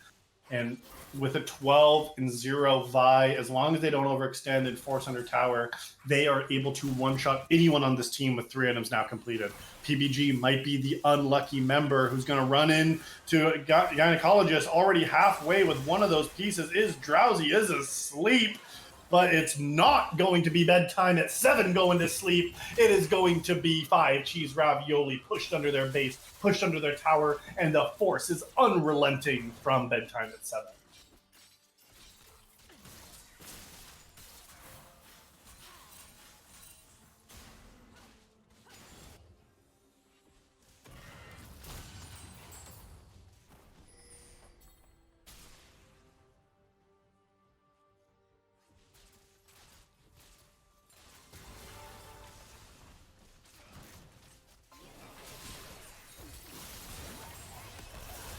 Oh, here comes a big bailout. Berserk onto Chaos, killing their own team. Asylum Speedrun tries to get the last kill, but will not be able to get it. Your gynecologist now going to be stunned against the wall. That could be 1,000 gold. It is into Chaos's pocket. Nico Montoya split pushing top side, but that is a massive shutdown for Chaos, and this game might not be over yet.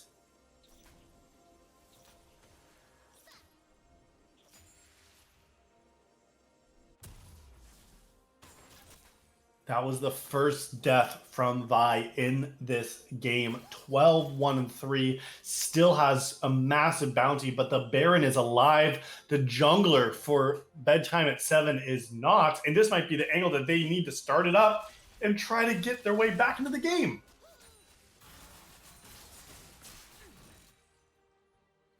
But instead, they opt just to reset. Chaos is going to get spotted out. Is grounded, is going to be chased out, but exhaust is going to go down. And Cassiopeia will not be able to find it. Flash forward, though, wants it. Petrifying Gaze lands onto 1, but everybody else is still alive. Here comes that ultimate. Chaos is so low, but asleep as Hello Titty. Inigo Montoya is going to pick up the kill. Ricotta as well, 1-9, is forced to flash away, trying to get pulled back, but it's not enough. Bronze Legend doing what they can. The exhaust is not going to mean much. Inigo Montoya running through towers, running through this game, and running into the base. Now you're on the wrong side here, buddy, but Bronze Legend is not going to be able to do much. Is going to charm up Inigo Montoya, but does not matter whatsoever. Cassiopeia taking some tower shots, and Asylum now playing forward. The inhibitors expose you under both towers. You're charmed. What are you doing?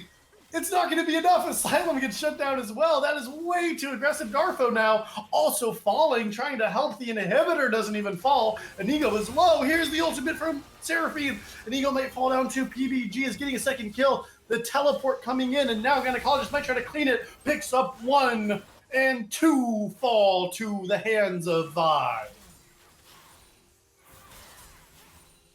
Cease and desist is available. But now we're at a point of the game where even though they're so far ahead, I mean, if you're doing that crazy stuff like Asylum Speedrun is there, it looks like he's maybe trying to speedrun this series with that kind of play, is so far ahead, but not able to make it happen. Gynecologist is able to go in. 2 autos will kill Chaos, and it does. Gynecologist still alive, but is going to fall, and now Bronze Legend has to flash away, has a Spirit Rush back in, but Hello Titty just trading health, trading autos, and taking the minions at the same time.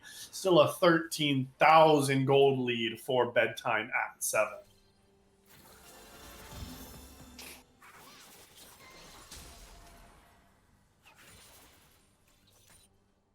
Two core items are completed for Chaos, but Inigo Montoya sitting in the bush.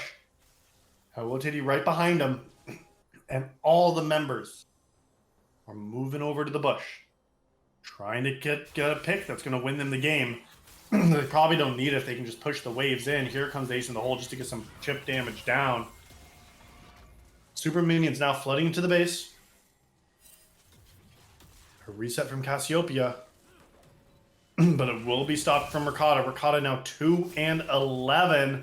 Cassiopeia might be caught. Doesn't have a stopwatch to get off in time, but doesn't need it. Is still alive. Chaos is down.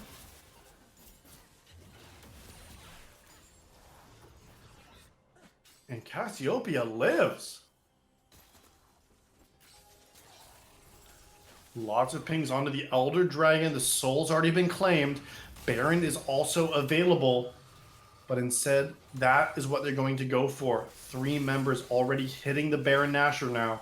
10,000 health, dropping rapidly. No one from the side of 5 Cheese Ravioli even close to be able to contest this. And just like that, the Baron will fall. The Elder is up in 5. They're going to run right to it, try to take this last objective, and then win the game from there.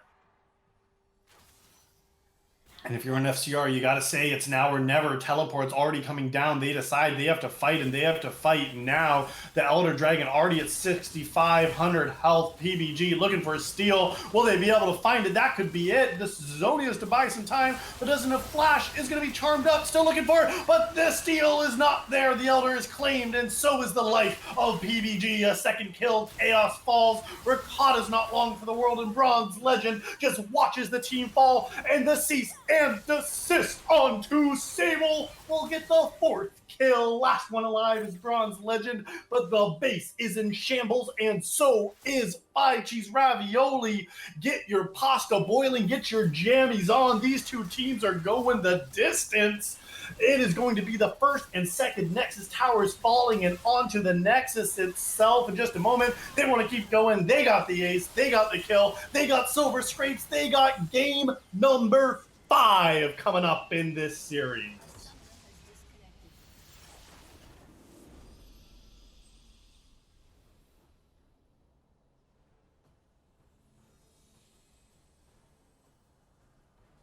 What a game number 4 for both of these teams. Absolutely dominant performance in the 4th game.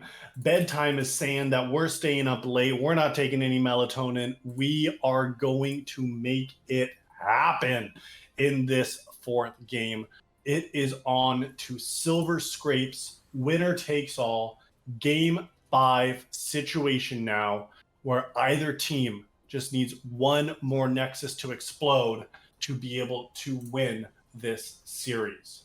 We're going to take a quick break as we reset for game number 5. Silver scrapes between 5 Cheese Ravioli-Blue and Bedtime at 7. This is the series that you are not going to want to miss. So stay right there to finish out Season 13 with Style Esports. Bee-woo whoop, boo-wee whoop, bee-woo whoop, boo-wee doop, bee-woo doop. I hope you are ready for game number 5. It is Silver Scrapes. It is the last game of the last group of Season 13 to kick off 2023. I hope you are ready for this final game between 5 Cheese Ravioli-Blue and Bedtime at 7. We are staying up late. It is past our bedtime. The noodles are cooked. The ravioli is ready to go. And so are these two teams. Similar bands getting picked up for some of it, but we're also seeing Mordekaiser taken away from FCR as a first pick, meaning the Varus is available for the first time in this series for Chaos on FCR side. Another interesting pick is the Cassiopeia taken away and off the table. It's going to be responded with Caitlin.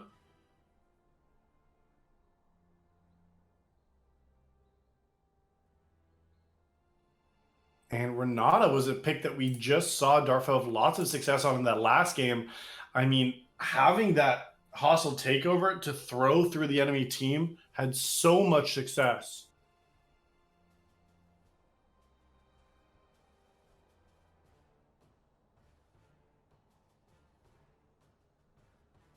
Now with 2 picks left here for FCR, we'll have to see if they finish off their bot lane or if they go down a different path. And Xin Zhao is going to be the pickup for PBG.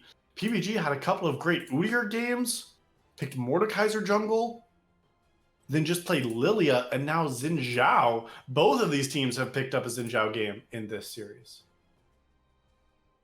But now Lissandra and Nivea, these were champions again that have been on the bench all series long between these two players. Second half bans Lissandra and Nivea. Both of them have been banning it out. But with the Lissandra picked up on B3, it has given the Nivea angle, meaning other champions can hit the bench on this last game.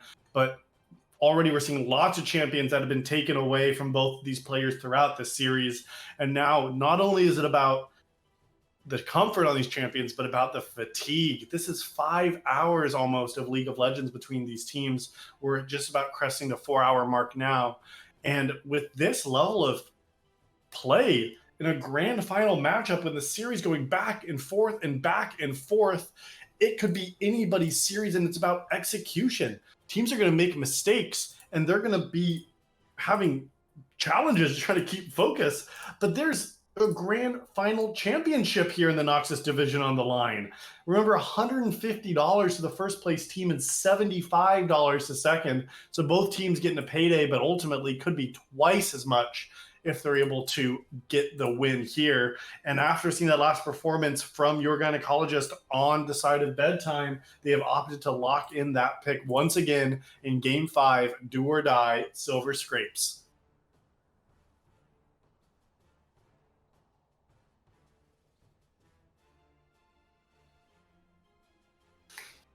There's 5 seconds left to pick. FCR is going to need to show both their support as well as their top laner. Bard is going to be the choice for Sable. Sable had a Bard game when they played it with Vayne in Game 3 and found success. And once again, they're pulling out this Bard when it matters the most. This time paired with the Varus. But lots of immobile characters here. Both Renata and Nivea have no way to reposition from that Bard ultimate. Vi just has a dash, and Caitlyn just has the 90 caliber net. And Gnar is the top laner. FCR, they did win on this. Last game, they played it into Tryndamere. They picked the Tryndamere. Inigo Montoya picked Tryndamere top into Gnar.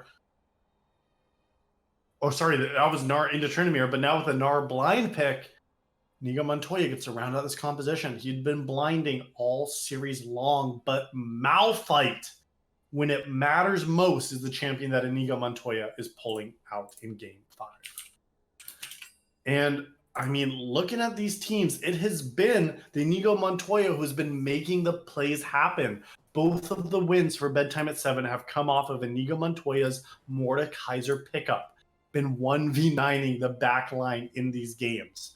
However, in Game 5, do or die of grand finals, locking this man in Malphite in the top lane means you're relying on the other team to do the damage needed to be able to carry Bedtime at 7 across the finish line.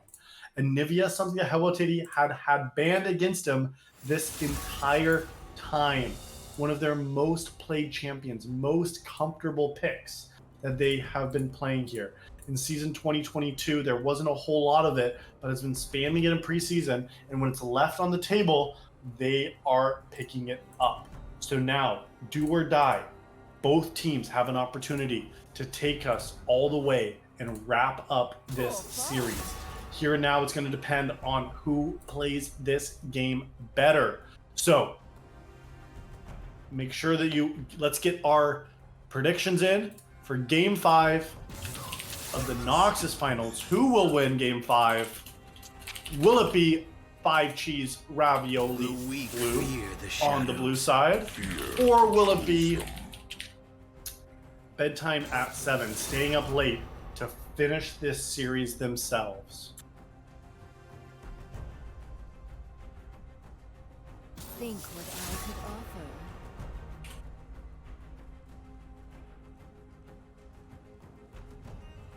The prediction is live, so make sure that you are voting with all the channel points that you got.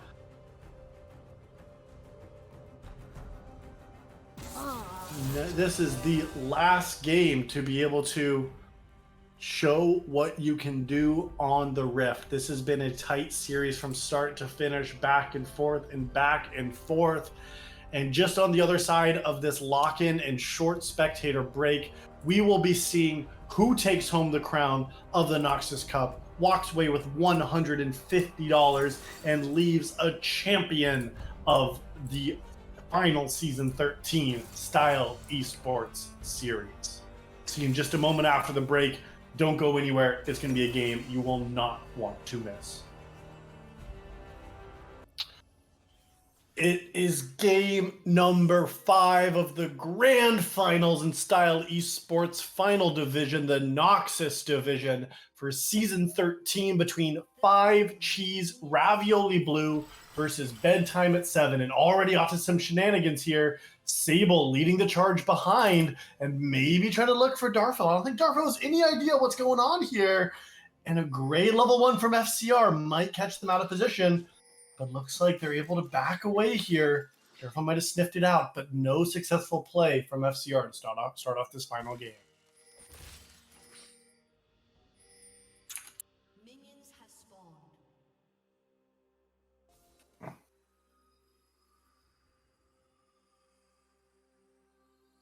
Remember, this is for Grand Finals Championship, that final game. It is game number 5 for these teams. Winner is taking home the crown and the victor of the Noxus division. Just like we've seen all series, junglers starting on the bot side. But this mid lane matchup, these two champions have been banned away in the last 4 games. Both the Anivia and the Lissandra, neither player has been able to pick it because the other team has banned it away. And now with the mid lane matchup as well as Chaos on the Varus, something that has been banned away from him the entire series, I'm expecting to see some crazy final game gameplay.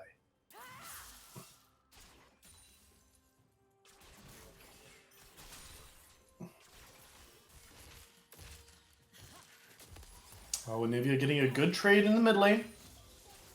Both these mid laners opting to go teleport as long as they have that. There's a little bit less kill pressure.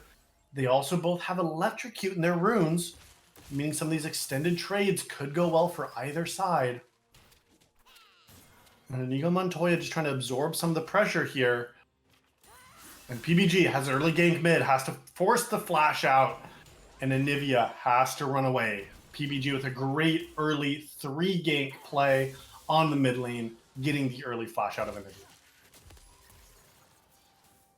But now here's the Vi, has the flash, it's over it! Your gynecologist misses that Q flash because was pushed back from the Anivia wall, and Bronze Legend escapes with just the E. Oh man, Vi will be wanting to have that flash back after that play did not work. Felt like it might have been okay, but Hello Titty in the mid lane pushing away Bronze Legend. But now Gynecologist does not have the flash. Ricotta's roamed, and Inigo Montoya can't move to this. Here comes Bronze Legend over the wall, and first blood in game 5 goes to Bronze Legend. Remember last time in this last game, your gynecologist died once the entire game on Vi and went legendary. At this point, 4 minutes into the game, has already died once. And now you got to let the mental not get to them. Nearly every game this series, we have seen Bedtime at 7 with an early advantage. However, in game 5, when it matters most, already down 800 gold, and they are showing up. But some good poke from Asylum. Feels like already this game is going great for 5 Cheese Ravioli.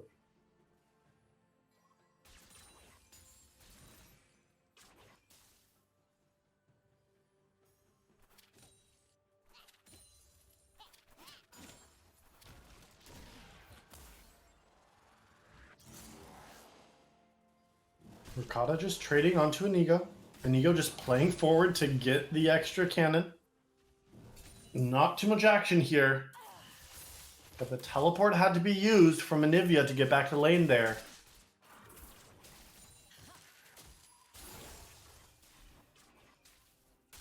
And with this wave crashing into the dragon spawning, we'll see if maybe an early dragon take could be in the cards for Vi as well as the side of Bedtime at 7 as they crash this wave under tower.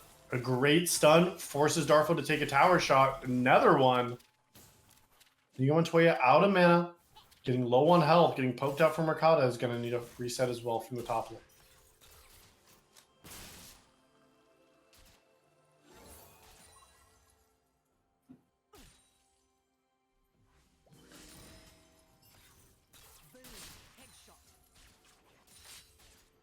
Here's the pressure on the bot lane. Chilling doing a good job getting the towers down. Oh, the cleanse from Chaos and Flash away as well. Both summoners traded. A great positive trade. Oh, Gynecologist is down here, but it's match from PBG. There's the bailout, but I don't think they have enough damage. Gynecologist for the second death this game has already died twice as much as they did in the last game total. This is not the start you need from your star player in the jungle if you're Bedtime at 7.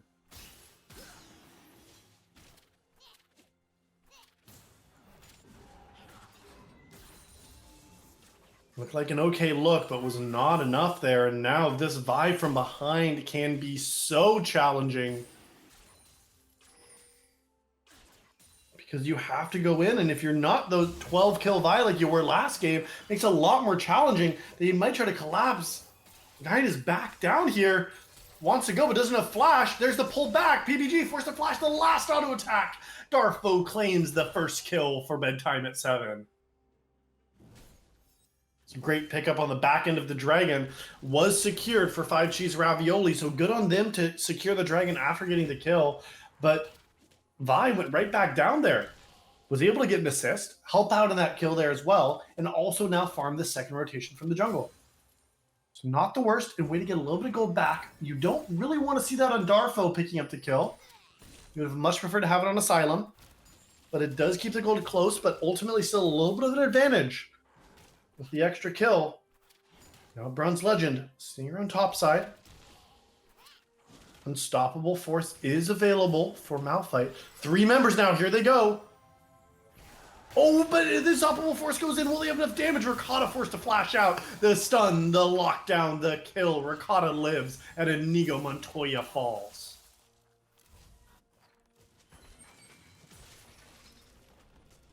That rotation has allowed Hawotiti to get the shove in the mid lane. But with no mana, they're not going to be able to successfully clear this wave all the way. Crashing wave topside. Sable's now mid, but it's matched with Vi. Vi's not level 6 yet, but neither is PPG. I don't think that flash was necessary, but that's another 5-minute cooldown for Anivia.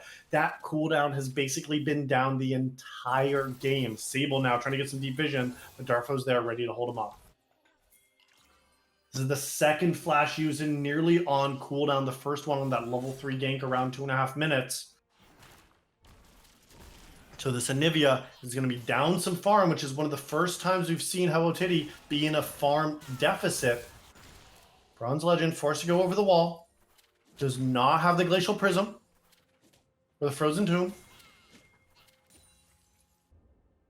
And is running for the hills. Looking for the tower. No Glacial Path, but the Cease and Desist will pick up the kill and the shutdown for Gynecologist. They're on the board 1-2-1 with their first kill of this match. Inigo Montoya playing a little bit of Ring Around the Rosie with Ricotta here. The Meganar is about to expire and does not land. PBG now is top. Has the Crescent Guard. Flashed away from Inigo. Now Gynecologist wants it, but misses the Q. Does not have Cease and Desist. Doesn't have a way to fight this out. And the damage is not going to be there. Oh, with that extra ultimate, Inigo Montoya picks up the kill. Ricotta, no flash. One more auto will do it, but is slowed, is taken down. A double kill. Your Gynecologist has shown up after a tough early game.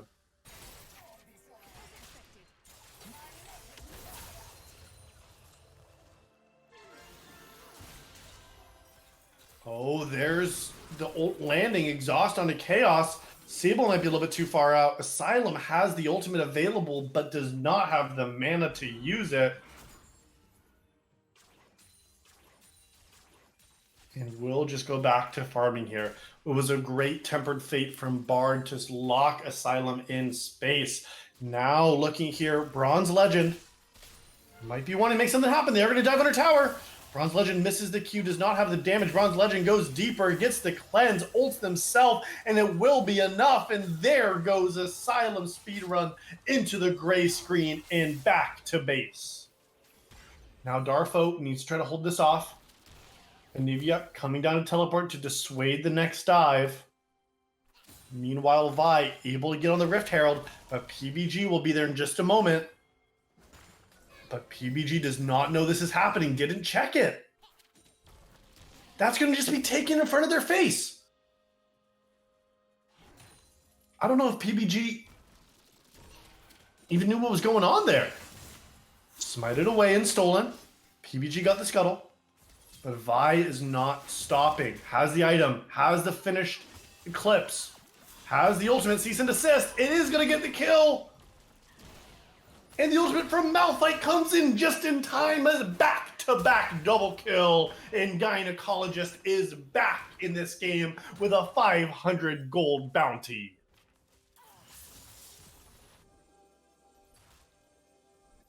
This player's turned on after the 0-2 start.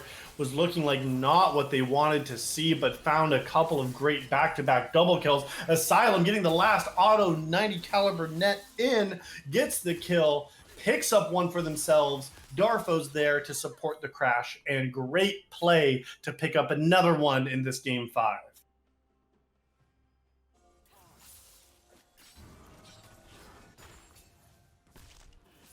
Next dragon is spawned, and 5 cheese ravioli is the first one down to it. They've claimed the first one. Can they get the second one? Vi is waiting in the wings, does not have smite for a moment. The flash is not up either. Cease and desist, that ultimate not available, but does not matter. Is still looking to go in onto PBG. Darfo there to support from behind. There is an amazing tempered fate from Bard, but Sable's not able to get anything else. The smite is available. Gynecologist might want it. There comes the bailout, but it's cleansed away. Chaos still alive. Flash is back. Bailout is down, but not going to save them. Hostile takeover did not do enough, and a kill and a dragon secured for 5 cheese ravioli. Here's the rest of the team. Ace in the hole is going to try to get blocked here. PBG now goes in, doesn't have any ultimate, doesn't have any way out, will fall themselves. One traded back, and the kills are still close.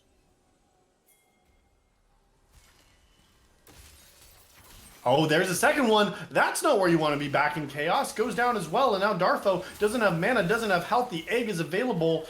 Hello Titty now sitting into that egg. Will they have enough damage to burn them down? Inigo Montoya having to walk away from the top side. Ignivia still staying alive.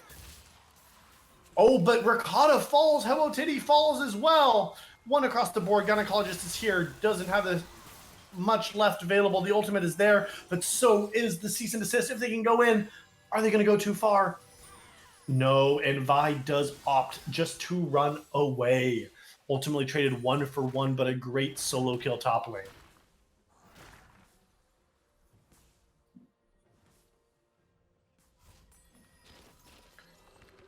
Wow, well played from Inigo Montoya to get another kill. Ricotta 0-3 once again, all series long. Ricotta has been a liability for his team, has not found the successful fights, not found the successful matchups, and has not been doing much in this series at all. And once again is down 30 farm to Inigo Montoya in the top lane on this Malphite matchup. Just feels like this is not the way you want this game to go from the top side here. And your jungler is 1-4 as well. Sable now on the bot side, but it is matched. The 3v3 is happening. The Crescent Guard is trying to deny it, but here comes enough to at least hold PBG for a moment, but the Berserk comes in. The hostile takeover is keeping the team at bay, and one falls. PBG, their 5th death now of this match, and this is not the jungle matchup. A great counter gank and play from Bedtime at 7, and now Hello Titty trying to run. Will survive and gets the tower. However, others are still in the area. Sable's here too. Inigo Montoya with the ultimate available. Unstoppable force. No cease and desist. Flash away. But now Sable might be the one who's caught out. There's the ignite. There's the flash. Cease and desist is going to get the kill, but the last tick of ignite will take down Hello Titty as well.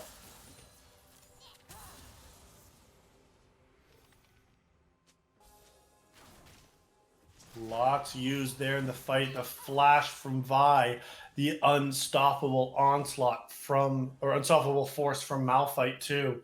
But they did ultimately get the kill, force the flash out of Sable. And still fighting is continuing. There's no objective for either team to play for, but they are still going at it. Key items starting to hit the inventories. A gore drinker for PBG.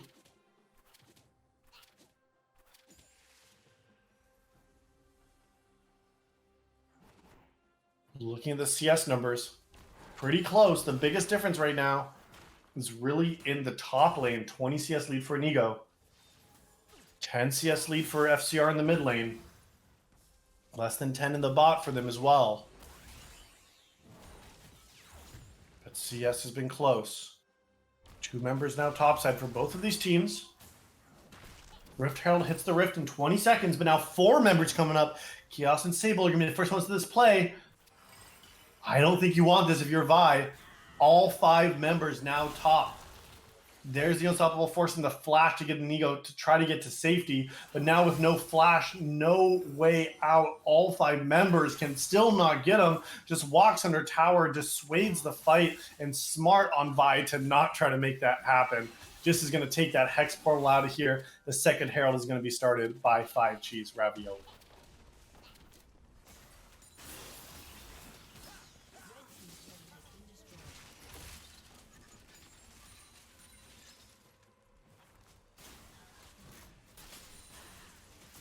All right, Asylum is able to chunk down the tower. The bot lane inner also taken from Pavotiti.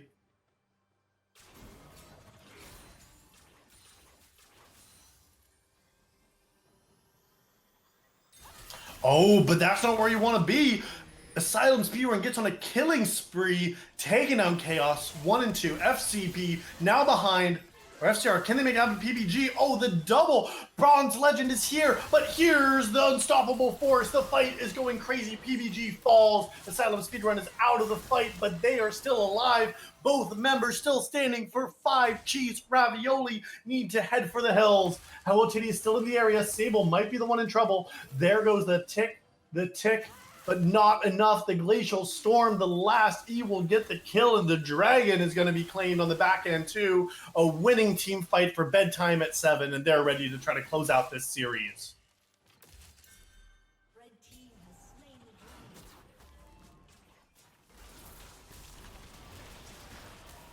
dragon. Inner tower is going to fall. Blue team's turret has been destroyed. The Dragon as well stops the stack. This game is not over, but that fight is not what you want if you are 5 Cheese Ravioli. Hotity backing really aggressively. PBG might be trying to turn this, punish the overextension. But without the Chain of Corruption available on Varus, the continued CC is not available.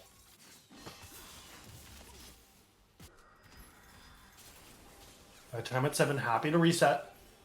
About 90 seconds now until the Baron. The team fight here with the unstoppable force, with the dive potential from the cease and desist on Vi. They are able to just press the go button and there's not enough damage to respond to it. Ricotta looking for some damage, but Inigo is tanky, has unstoppable force once again, is going to be using it to try to get out of there. Now, here comes an amazing Tempered Fate to stop the tower, but now, here's the rest of the fight. PBG is turning under tower. Ricotta is going to take the ace in the hole. Gynecologist is not able to find a fight, but Bronze Legend is all the way hiding. The egg Nivea might be popping soon. It does, but Resurrection will be trying to come through, but the team has left them for dead. Bronze Legend trying to keep going, and now here's Vi, but has to get out of there. Unstoppable in, but it is turned. It is a disaster for Bedtime at 7, one at a time, running in and falling to the wayside. All of a sudden, 3 kills back. Bronze Legend misses the flash and the stun, and now they try to fight their way out of here. Sidestepping, juking everything, hitting the Q. Bronze Legend needs a few more autos. There's the Gale Force. Asylum Speedrun is absolutely smurfing this 2v1. Ricotta kills mid. Darfo is down. And there is the extra kill. Finally, Asylum Speedrun is going to fall as well. Way to have the fancy feet to at least pick up 1. And after the dust has settled, every member from every team has fallen. But it is still a gold advantage for Bedtime at 7 after that misplay. I feel like the team was just too uncoordinated in that fight. Like, each member went in kind of by themselves, and Inigo Montoya tried to ultimate out, and then all of a sudden Hello Titty was looking for something and then popped the egg, but then Vi wasn't in the area and just felt like one member at a time was just falling by the wayside. Now Inigo Montoya playing aggressively. Nivea shoving in mid. But you're by yourself here, buddy. You're 1v4. You're 1v4.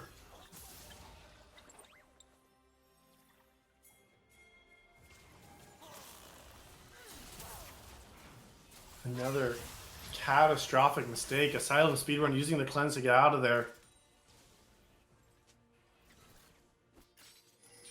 But that disables so much of the pressure and the advantage that they had. Ping's now onto the Baron. It is swept out. There is no vision. There is no members in the vicinity. They're trying to get there now, but meanwhile, their junglers hitting the support. What are you doing there on the Baron? Baron's at 6,000, 5,000 now. Teleport's coming in. 4,000. Can they burn it? PBG is here. Has the smite, Vi's in the area, but they back off. Here comes the massive Mega Gnar ult, but not enough. Here comes the massive ultimate as well. Inigo Montoya finds Chaos with the unstoppable force, and now it's their Baron to take.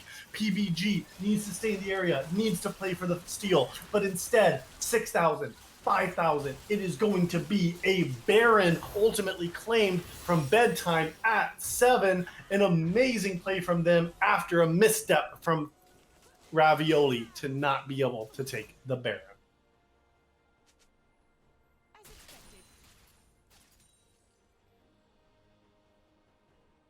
That was a scattered fight. I thought that maybe 5 Cheese Ravioli was going to play to flip that Baron because Vi was not in the area. Vi went on to Sable, but they did not stick to it. They did not commit. Sable now caught out. But the team is with him.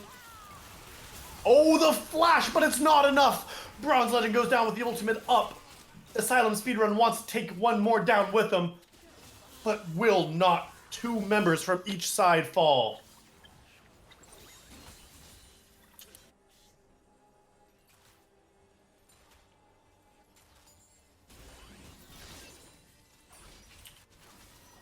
Hextech Dragon spawning in 6. Gynecologist has found 2. All by themselves. Use cease and desist to stop the CC. Well played from them. Vi needs a couple more autos. Ricotta flashes away. And they are out. Vault Breaker not able to continue. The dragon is alive in the eyes of Bedtime at 7. We're past that now, but they're looking to close out this series, win that championship. Bedtime at 7 is still in the controlling lead with the second dragon. The Baron still in their pockets. And all 5 members set up around the Baron, or around the dragon. They do claim that for themselves. Still have just over a minute with the Baron. They're just hanging out in the jungle. Lots of great vision down here. And it's going to have to be face checked. No way for anyone to get vision in here. Sable trying. Handshake's going to miss, but good poke from Asylum. He's going to have to portal out. Oh, but the flash forward responded from Chaos. Oh, Asylum Speedrun wants it. That's the Caitlyn going in. PBG is on. Oh, but Amazing Tempered Fate, the teleport's coming in. Will they be able to have enough damage? Flashes away, and an amazing hostile takeover onto all 4 members. And now Ricotta gets a great pushback onto 2, but is not long for the world and will fall. And now 2 more members have fallen. Inigo Montoya found a massive flank. Chaos Ace in the hole is spelled for death. And now Inigo Montoya is still taking the tower. PBG, 1 auto will do it. He will fall as well. The towers are falling. The players have fallen. The cease and desist. The last member, Sable, dies. That is the ace. That is the inhibitor. That is the Nexus. Towers and Bedtime at 7 has won this series.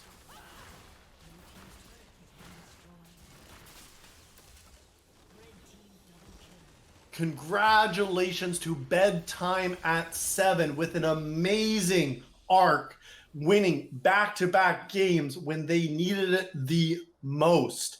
It was Bedtime at 7. It was your gynecologist in the jungle. Both of these Vi games playing aggressively, getting the kills they've needed. An amazing performance from them. It was Inigo Montoya carrying those two Mordekaiser games and finding amazing engages in this last game to be successful. It was a hard fought battle across the board, but in the end, it was Bedtime at 7 defeating 5 Cheese Ravioli-Blue with only 6% of the channel points choosing that outcome, a 16-1 payout. Congratulations to Bedtime at 7 for taking home the Noxus Cup.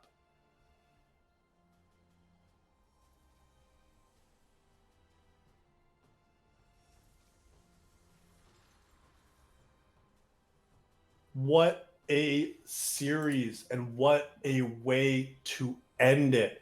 After this game, it was all the way through from start to finish, but it turned out that it was Bedtime who took this game all the way to game 5 with their backs up against the wall to win the Noxus Cup.